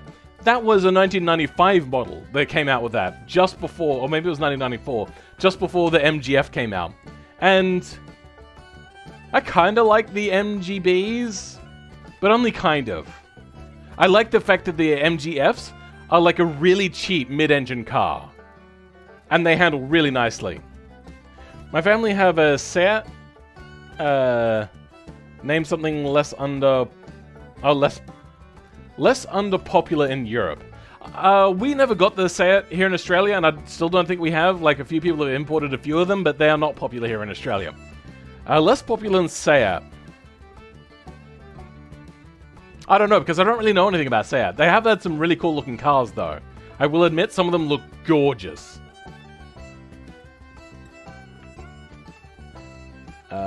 It's a 1969 model.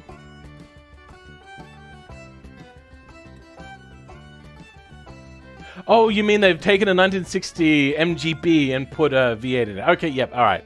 My brain no works so fast. All good. Next car. That one I'm going to give a 4.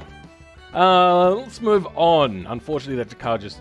The Mastodon Brute. Now, this is a very basic design. They've let the body do most of the design work. But I do love this body, and they have done a really good job to make, like, the tires tuck underneath it. They haven't just gone, oh, wide tire equals good tire, and then just made it, like, bulge out. They've put some effort in there, and they've done a very nice, subtle design. It's a little too basic. I would have loved to see some, like, rubber siding or cladding or chrome siding or something like that on the side. Or maybe they have, and it's just come out chrome. Sorry, really reflective, because automation sucks at exporting at the moment. They're not going to fix it because I don't know why. Maybe they're lazy. Who knows?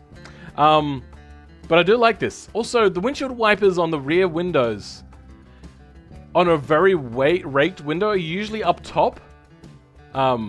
Because otherwise the wind catches them and then flops them off and breaks them. Usually you'll only see them on the bottom if it's a very, like, more vertical style windshield. That is a very raked rear window, though.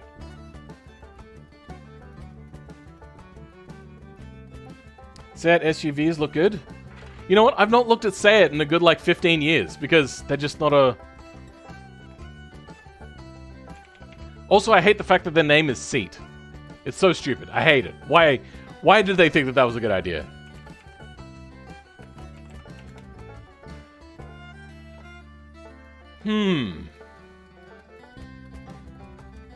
That looks like an older one. It's very... Audi inspired by the looks of it. This one looks a lot newer, but that picture's very small. It looks like a cross between Audi and Suzuki. And I know that Suzuki, even though their quality is notoriously bad and their safety is the worst in the developed world, but I do love the design of Suzuki's most of the time. I have a few ugly cars, but yeah. Oh, is it a rebadged Fiat? Oh, sorry, Peugeot.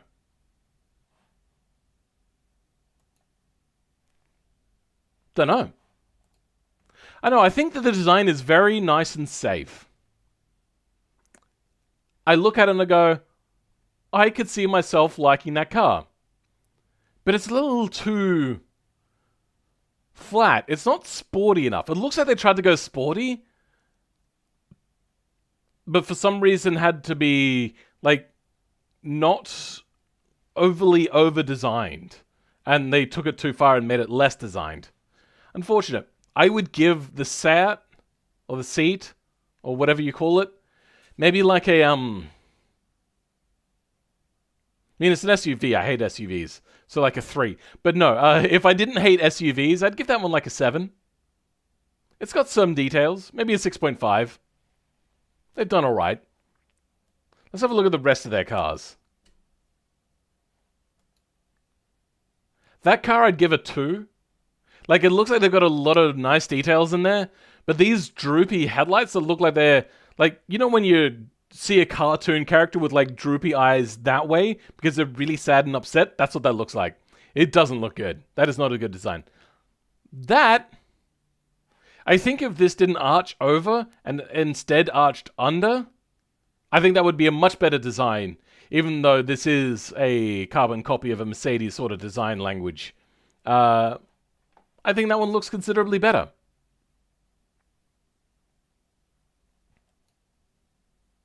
That looks funky and cool. I kind of like that. I dig that. But it is a budget car, so I'm not really getting any grand delusions of it being a sports car. All right. Next car. So yes, we're on whatever this car is. The Brutus or something like that? Just finding out the name of those Seat, huh? Don't know what you mean. Volkswagen, Audi, Skoda. Skoda is not popular here in Australia. I don't even think it really exists here in Australia. Along with Fiat, doesn't really exist that much here in Australia. R1 company. Ah, okay. I didn't know that Skoda, Seat, or Seat were owned by Volkswagen Audi Group. Interesting. Seat is basically Volkswagen. Okay. This car looks like the car from the Cars movie, the green one. The one with the big mustache looking thing? Yeah, I kind of see that. Yeah, I get that. Hold on. It's set for something, right? Or they just name Seat? Or stand for something. I don't know. We don't really see the pictures. You are in the way. Wait, really?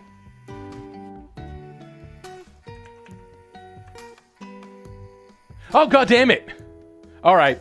How do I do this again? Is it a filter?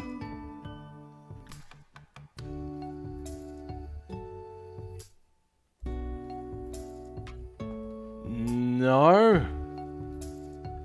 Hold on. Alright, that'll have to do. Yeah, sorry about that, guys. Big Derp. Big Derp is here. So yeah, this one kind of looks funky, sorry. This one, like, the design doesn't quite work. Looks a lot like a Mercedes.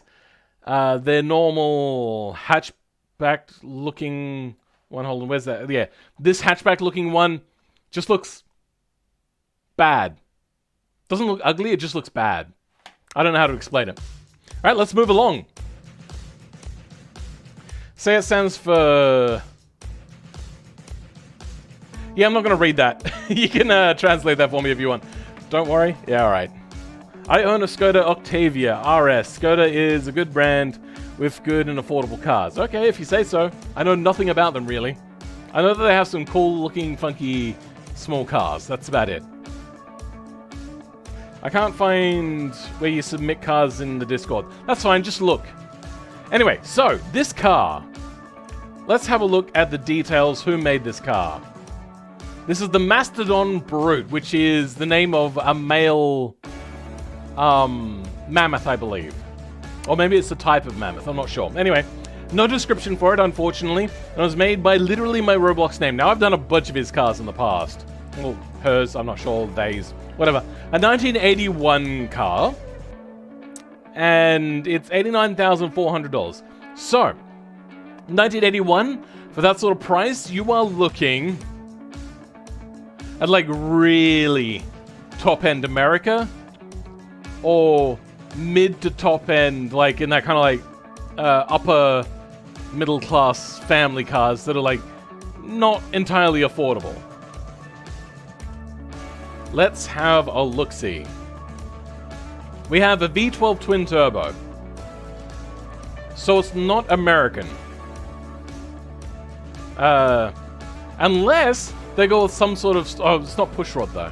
They could try to say that it's like some sort of... What Aston Martin did with the Ford V6s and put two together for a V12. They could say that they put two Buick Turbo V6s together to make that. That could be what they did. The SEAT acronym translates as Spanish Touring Car Society. Oh, interesting. Which, it works if they did it in their language, maybe a little bit more, because that comes out as Sticks. Not a particularly great name in English. Looks like a Buick, yeah. My previous ones were kind of bad.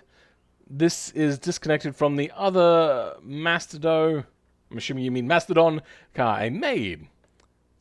Okay, cool. Let's get the music going again. All right.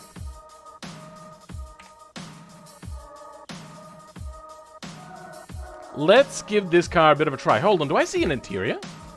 Oh, is that a smudge? No, that was a smudge on my screen, I think. Yep, no interior. All right. I feel like the tires are too small for the car now that I'm looking at it. I think you really should have gone for more of a tucked under look and gone with a bigger tire. Because unfortunately, like, from the side, like, kind of quarter angles look great. Even third angles, it still looks great. You start going beyond the third angle, and you start to notice that the tires just don't really fit in there. It looked way too small. All right, let's go. Oh, we've got an automatic. Is it a full slush box? Oh, God! I wasn't paying attention to where I was going. I was just looking to see how fast it changed gears. So this might be, no, this is at least an advanced automatic. Alright, let's get this thing a bit of a drive around. This thing has a lot of turbo lag. Oh, God! This thing needs ABS. Oh, we can't back off of that. Let's, rewind.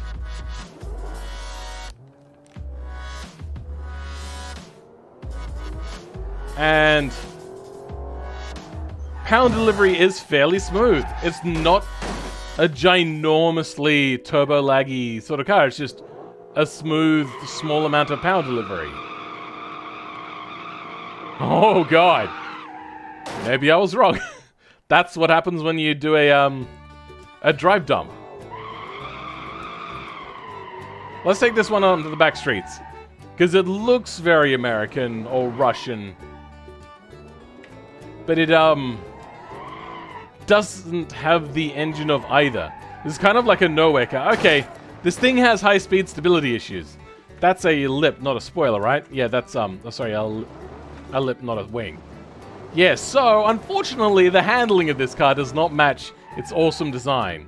Unless it was going for an American design, then yes, dangerous is the name of the game. Especially in, anything pre-90s. Oh god, oh god, okay. Do not turn and accelerate at the same time. This car is not for turning. Oh god, oh god. No, no, no, just turn, go towards the road. Go, oh, yep, there we go, towards the road. Ugh. This thing has too stiff a suspension. But then not? That was weird. Alright. Oh god, no, off the power. This thing has too much oversteer characteristic. So when it starts to power oversteer, then the thing becomes uncontrollable for a road car. I'm gonna go ahead and say that maybe this was a modified car, because this car would not make it onto the road. It is too unsafe. This would be like the sequel to that other car that had the book written about it. No, hold on, let me start that again. This would have a sequel book written about it, the one that was named Unsafe at Any Speed. This one would get the same book written about it. This car is not safe and not confidence inspiring. Ha! Yeah, this thing is, yeah, big yikes. This is a good example of why you would want crossplies, because this thing loses traction very quickly, and then with radials, it just has no chance of surviving. So they would have made it have crossplies, which means that it would have rolled into the oversteer sooner, but a lot safer, in a lot smoother way. So, yeah, unfortunately... Okay, brakes terrible! Damn it. Let's see which brakes lock up. I get the feeling this thing has massive front bias on brakes. Oh god! Come on, let's try that again, shall we? Huh? This car is hard to drive. Alright, here we go. Flat area, and let's just do some braking. Yeah, the front tires lock up and the rear brakes never lock up. That is a massive imbalance of brakes, and that is the sort of thing that you have to go to BeamNG to really know whether that's going to happen or not. Because here it happens, and it happens horribly. I give the handling of this car... I mean, it's not incredibly dangerous, but if you drive this thing lively in any sort of way in which it has its engine for driving lively, it gets like a 3 out of 10 for handling. Maybe a 2, probably a 3. The styling gets like a 7 or an 8. But you can't overcome this bad suspension setup, bad tires, all that sort of stuff. I would give this... I mean, I love the look of it, so like a 6 out of 10. I can't go into the negatives, and I can't give it a flat 5. A flat 5 would be too much against my ideas of how much I love the design of this car. What was its top speed? You know what? I didn't check that out. This thing probably has a drag coefficient of like 7, but we'll give it a try. Free roam. Bonneville, Salt Flats. Let's give it a try. Oh god, I am oversteering... Oh god, I am oversteering my PC in BeamNG time for PC crash number 155.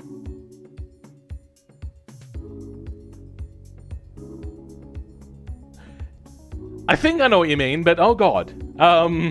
Can't wait to get a Phil score and complaints about the brakes for my car once he gets to it. Okay, Oliver. And also, welcome, Oliver Van Weismar. Where's the mail? I don't know, man. Let's bring out the Mastodon brood, see what it can do. Have to be very careful about power delivery, though.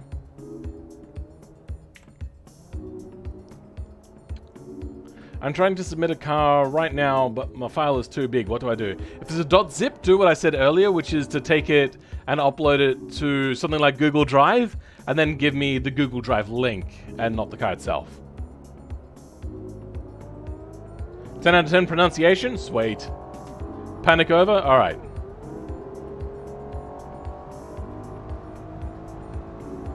Don't know what you mean.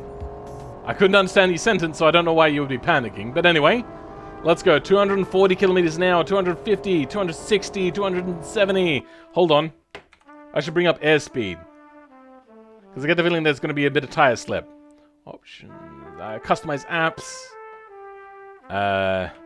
Air speed.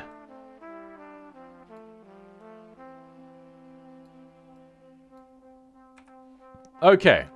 272. Okay, so it's not much different from the actual speed. Whoops. Let's try that again. I accidentally shifted the gear when I went to unpause, and that killed the engine a little bit. My bad. I just destroyed an engine from a car that was nearly 100 grand. So, too bad I'm at work. I made a great 90s German coupe the other day, and it would be fun to see someone drive it. That's fine, Moto45. You put it on the list. It's probably not going to get reviewed for quite a while anyway. This thing does not take well to high-speed adjustments of speed. That was crazy. And trying to control it whilst not looking also was a bit of me just trying to do like the stare and drive from Fast and the Furious 2. Oh no, Too Fast, Too Furious. I was able to save it. I did alright.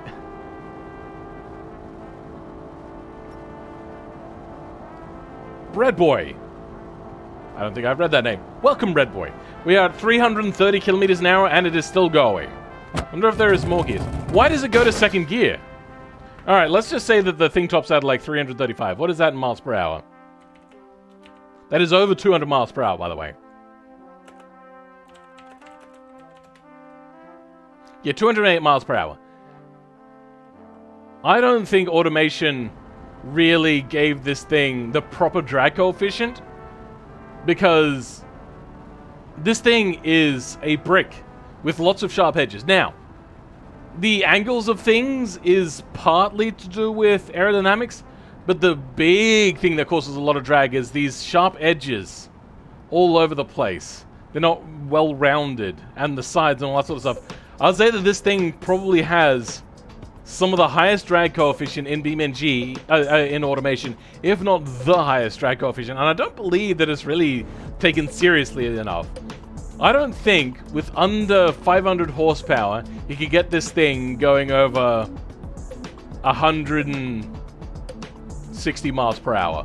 That's what I'd say like the aerodynamic limitations of this with a regular engine would be.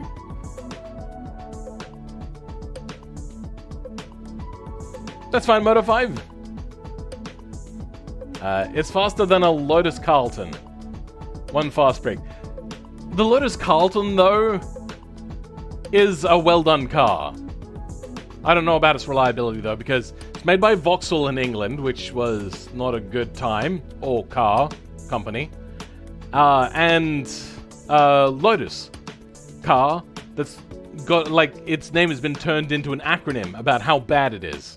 Anyway, that is this car. Let's go ahead and turn off the speed indicator. What is the next car? The next car is the RJRJA. Something rather. Okay. The RJRJA Eidolon 125S by Anomaly. It is a 2020 worth $2.56 million, which makes it the most expensive car of this week. It is... If a Rolls-Royce became a more track-focused car made to mark the brand's 125th anniversary. I believe there is a track-focused version of their car. I've got this on the wrong map. They reckon a track-focused car, right? So let's choose an appropriate map. There's no, like, English map. So, let's just go to the automation test track. I know it's basic, but I know the track really well, so I can get a lap poked out, pushed out really quickly, and then we can go on to the rest of the car. Search for the first-gen Toyota Sora. That's a brick with 516 horsepower. It managed to get 316 kilometers an hour. That is less than 200 miles per hour, though. So I could understand that.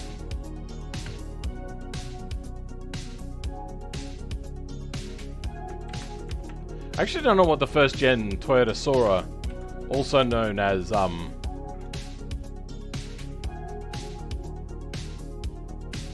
this has considerably softer edges than that one. Yeah, a lot softer edges. As you can see here, like, this is fairly soft. It's the radius of the corners, and this is smoothed out a fair amount. I could see this one going faster than that other car, the Mastodon. This car, also, by the way, the Sora that everyone knows as a Lexus or whatever, I would have to say is actually probably, let me show you the front of this car if you don't know it exactly. In my top 10 ugliest cars of all time. I genuinely loathe the design of this car. Very horrible. Very sickening. Let's close that tab off so I never have to look at it ever again. Alright, next car. The RJRJA. The RJRJA. That's the second gen? Oh. I did see another one that was a little bit squarer, so that was surprising. But still, wasn't able to reach 200 miles an hour. And probably had a less frontal area than the Mastodon. By probably like a quarter less frontal area. Probably also narrower and shorter. What, this one? You've been waiting for this one? I'm just gonna call you RR. Oh my god! This thing takes off like a bullet. Holy crap. Okay. The gearing is not particularly great. This thing does handle really nicely. Hold on, let me bring this thing to a stop. I want to have a look at something. The weight of this car is nearly 2 tons. I know I'm covering it up so you guys can't see it, but it is 1,940 kilograms. Also, I did this wrong. I was meant to take this to do a time trial, because this is meant to be a race car.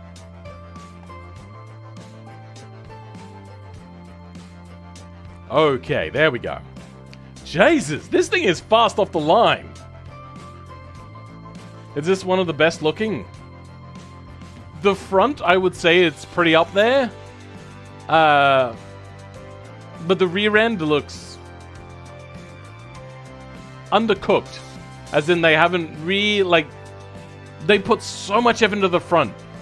Which, if it's you, then sure. You put so much effort into the front. I do like it. You've put in so much effort. You've done a really good job. You've chosen well designed wheels, tires, the stripe that runs down. The interior was really well thought out. But that back end, subpar. I don't want to be harsh, and I don't want to just be very broad with my statement, but I just don't like it. It looks very like that weird American era from like the 90s sort of thing, crossed with like a weird Maybach sort of thing. Just doesn't look... I don't like the rear end. The rest of the car I like a lot. Like, if it had a better rear end, I would probably give this car like an 8, 8.5, maybe even a 9. But I can't tell because this rear end drops it like a good 2 points, so I'm going to give this car a 7 on looks alone. Alright, let's turn that off. Oh, this thing is planted, even without traction control. Oh, the game is lagging heavy under brakes. Oh, I don't know if you guys could see that, but the game slows down a little bit, which really hurts because then you don't know what speed you're going if you've braked enough to let go of the brakes. And then slow it down for Kill Rob. Oh, the brakes in this are probably better than the Hyperblats. Except for the fact that the game doesn't handle it very well. 2 tons. Oh my god. Okay, good, good, good. Done the first section of the track. Now we're going to see how this thing does at high-speed cornering through the slingshot. Now this thing has lots of aero in the form of like 2 really big wings, I think, and lots of smaller ones on the front. So that handled pretty well. 300. Not as fast as the Hyperblat in a straight line. And, yep, okay. That Bavarian bend, or whatever it's called, will catch out overweight vehicles, and I forgot that this vehicle's overweight because it's so goddamn fast! Oh my god, this car is fast.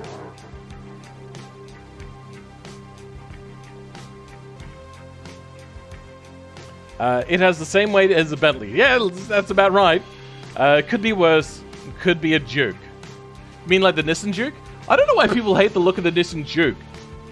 Do I think it's the best looking car in the world? Hell no.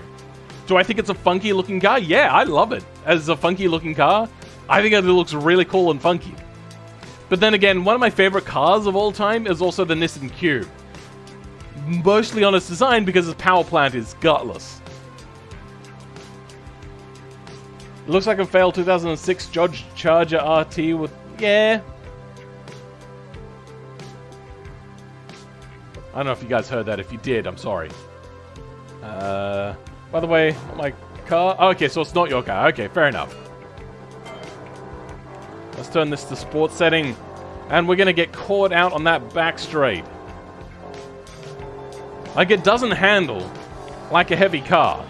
I should also be reminded to not go fast into... what's that? Adam's Apex. Because it will kill me. Probably could have gone faster through there, but we slow it down. Ah, okay, that stuffed up. My bad. That was all me. Nissan Cube has 0 straight edges. I know, but it's like a cubey design. And I just love how funky it looks. It looks so cool. Unfortunately, they are not cheap. Here in Australia, you'd be lucky to find one for under $11,000. But then again, that was before coronavirus hit, so that would have been like late 2019, sort of probably when I looked at it.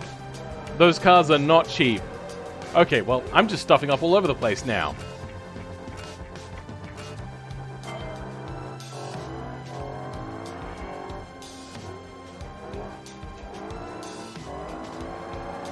Ooh, ooh, a little bit of power oversteer.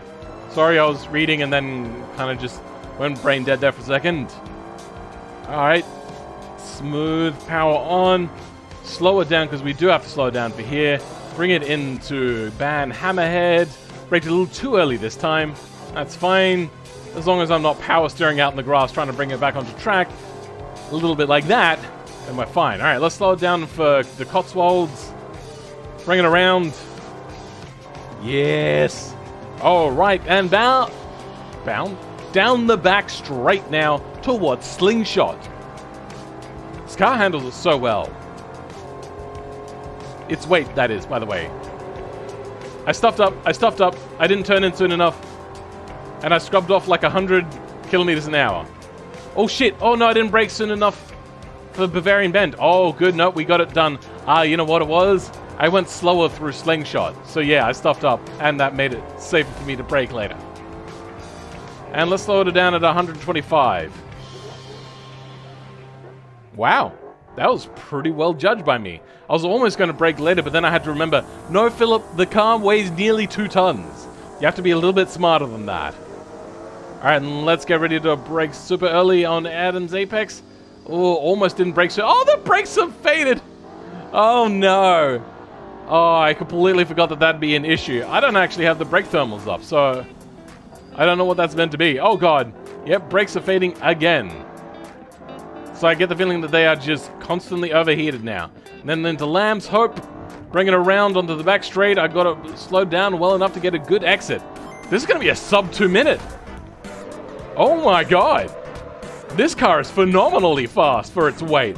Holy shit. A sub 2 minute. Damn. That's awesome. Let's do a freeway test of its top speed and stuff and handling on a road.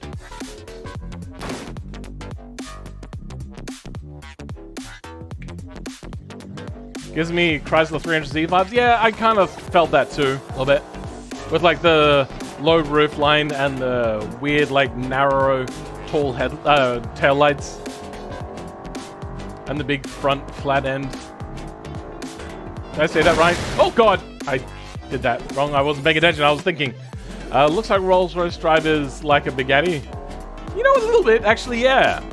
This thing probably has power in the vicinity of what a Bugatti would have. So it seems that they went like really high-powered brakes. They're just not very good. Okay, so we have a little bit of high-speed stability issues for a road car. Okay, yeah, these brakes are not good enough because they're overheated. You know what, actually, they cool down really quickly. So what they've done is they've stifled the bad braking with lots of cooling on the brakes, which will cause lots of drag. Oh, God! Sorry, my bad. All right, let's come down and have a look at these. There's also another issue that they've done. They've got a smaller disc with more pistons on the brakes. Which is not how you want to do it. You want to have bigger, you want to have the biggest size disc possible from automation, unfortunately. But then have less amount of pistons you can have, but raise the brake pads instead. Whatever it is, whatever you do, just have the biggest brake disc possible for a car. Otherwise, they will just overheat in any sort of like high power testing sort of section. And the rear brakes are like a one piston small disc. Make myself vomit with that camera movement. I don't know what happened then. But yeah. So, I get the feeling that the brakes didn't need to be so powerful, so that's what they went with. Alright, cool. This car is incredibly fast, and I appreciate that. Especially with how you've done it with its weight. I would give this... It's so fast. But I hate that back end. Like a 7? Because it's so goddamn fast? Well done.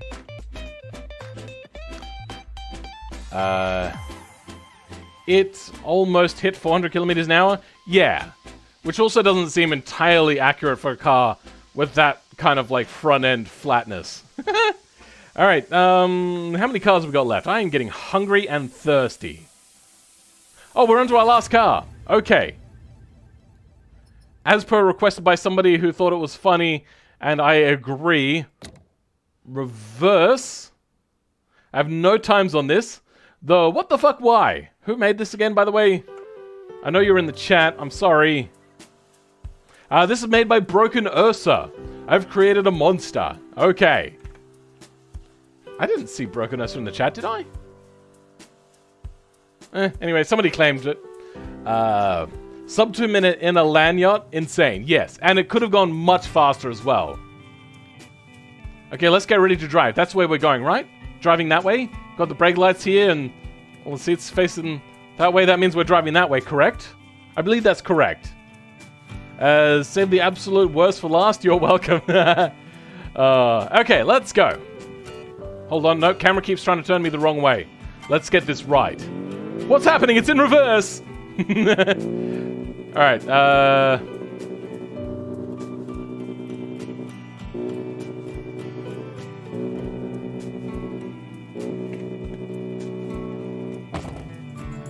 game tried to crash on me.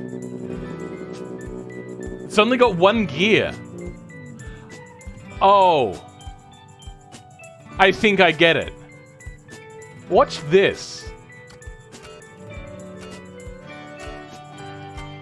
How do I do this?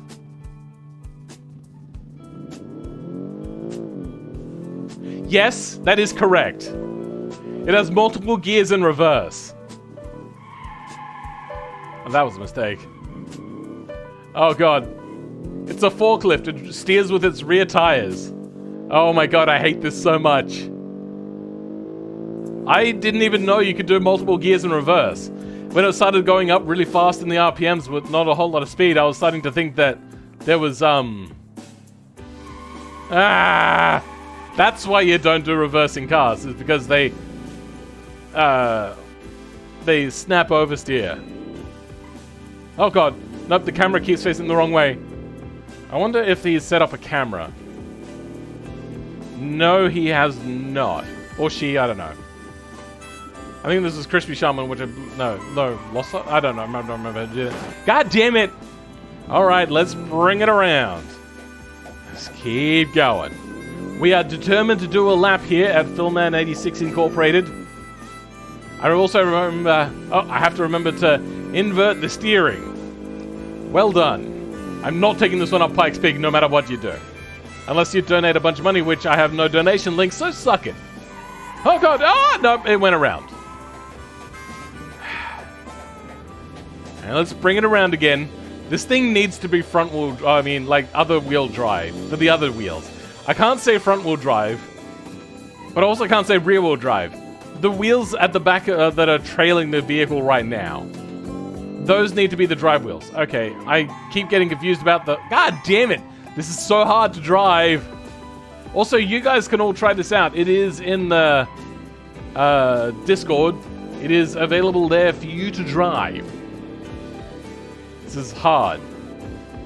I do like the fact that you put in multiple reverse gears. I know how you've done it, because I can just imagine. I just didn't know it was a thing that could be done. Okay, slow down, slow down, slow down. Oh, okay.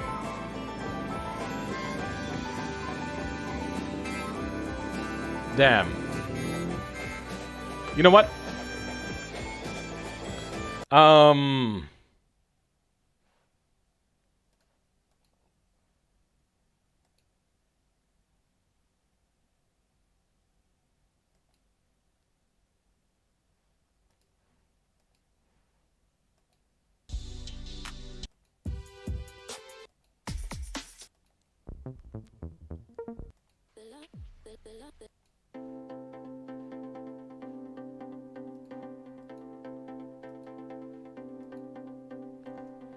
Ah, there we go. Okay, that should be it.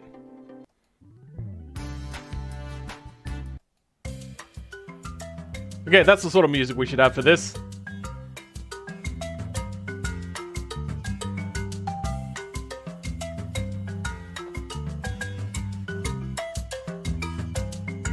There we go. I'm having fun with this. So should you. This car gives me a headache. Yeah, it does. This car confuses me more than it should. It's really giving me problems as well. And yes, I will be leaving trash control on. Hey, Twin Turboros. How's it going? Yeah, this is problematic.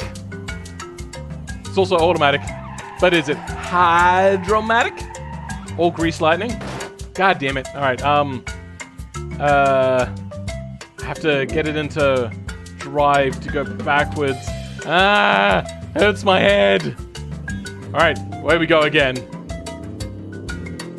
I don't remember, but I might have given it 6 gears. I should not look away whilst driving this car. I can look away whilst driving most cars. At least a little bit. This, not so much. This car is a death trap.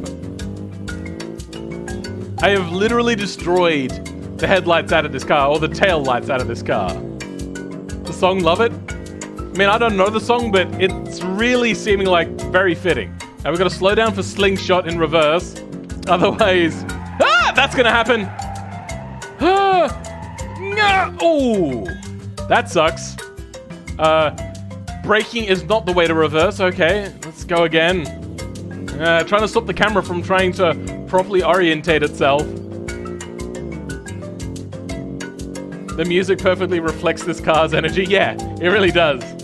Oh dear God. This thing is a nightmare. Okay.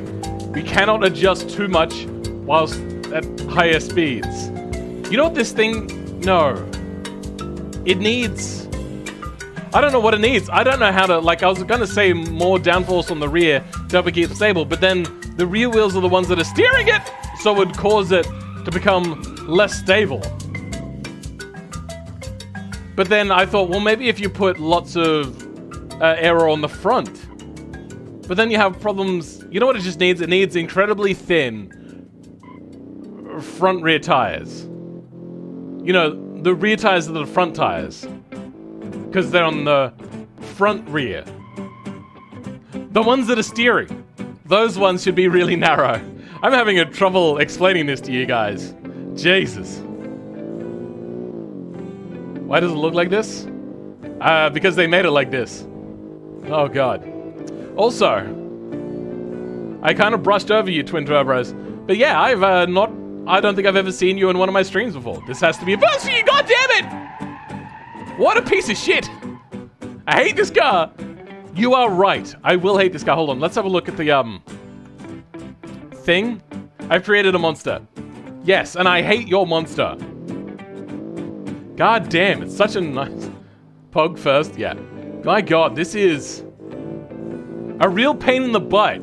And the perfect way to wind down the stream, or wrap up the stream, which ended up becoming wrap out the stream, which is...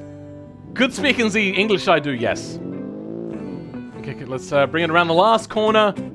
So the final essence... Oh, I bit my tongue because I got so panicked there that I was going to go around again. But there we go, we have done it.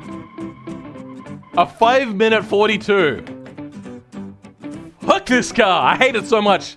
But oh my god, I hope you guys have enjoyed today's stream and you're going to enjoy the outro when we start playing the outro. For now, this car deserves to die in a fire. Jesus Christ. If it makes you feel better, I hated it too. I just wanted to make a meme car. Fair enough. And you've done something really interesting here. I don't know if it was meant to come out chrome on the roof, but it has. So I don't know how to fix that without like actually going to coding, and I don't want to do that in the stream. SD Rogue, K-Cab, Thack. Oh, you've written it backwards. Alrighty. Chat backwards works. I had to write on a piece of paper for that. Yeah, I mean, I would have had to as well. That's, some good work you've done there. But people, thank you for coming.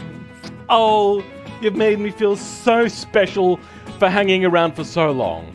We've been going now for 2 hours and 45 minutes, which apparently is my limitation because now I'm really tired and I want to go play 5M. But this is done. I'm going to try to do a stream in the middle of the week, guys.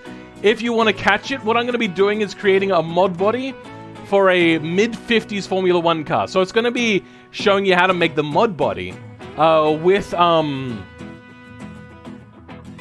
like, the full thing.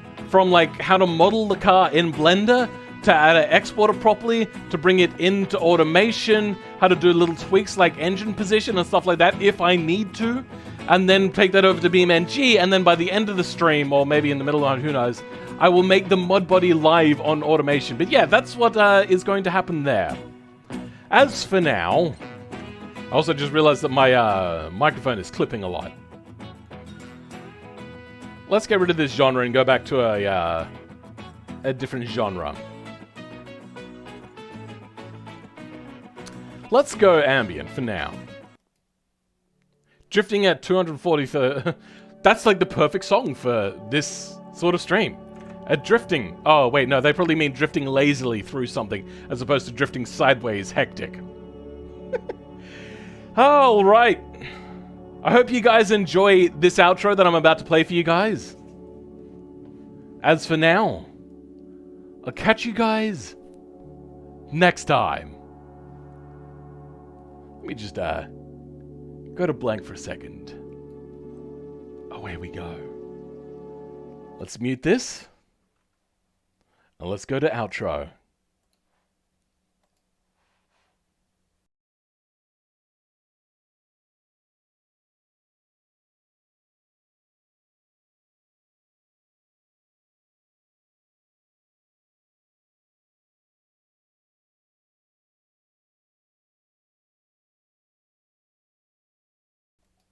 Hold on.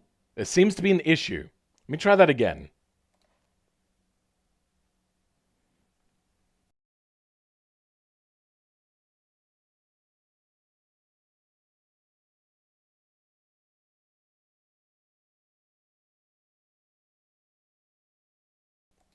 Why the fuck isn't this working? Oh, wait, hold on. No, I know what it is.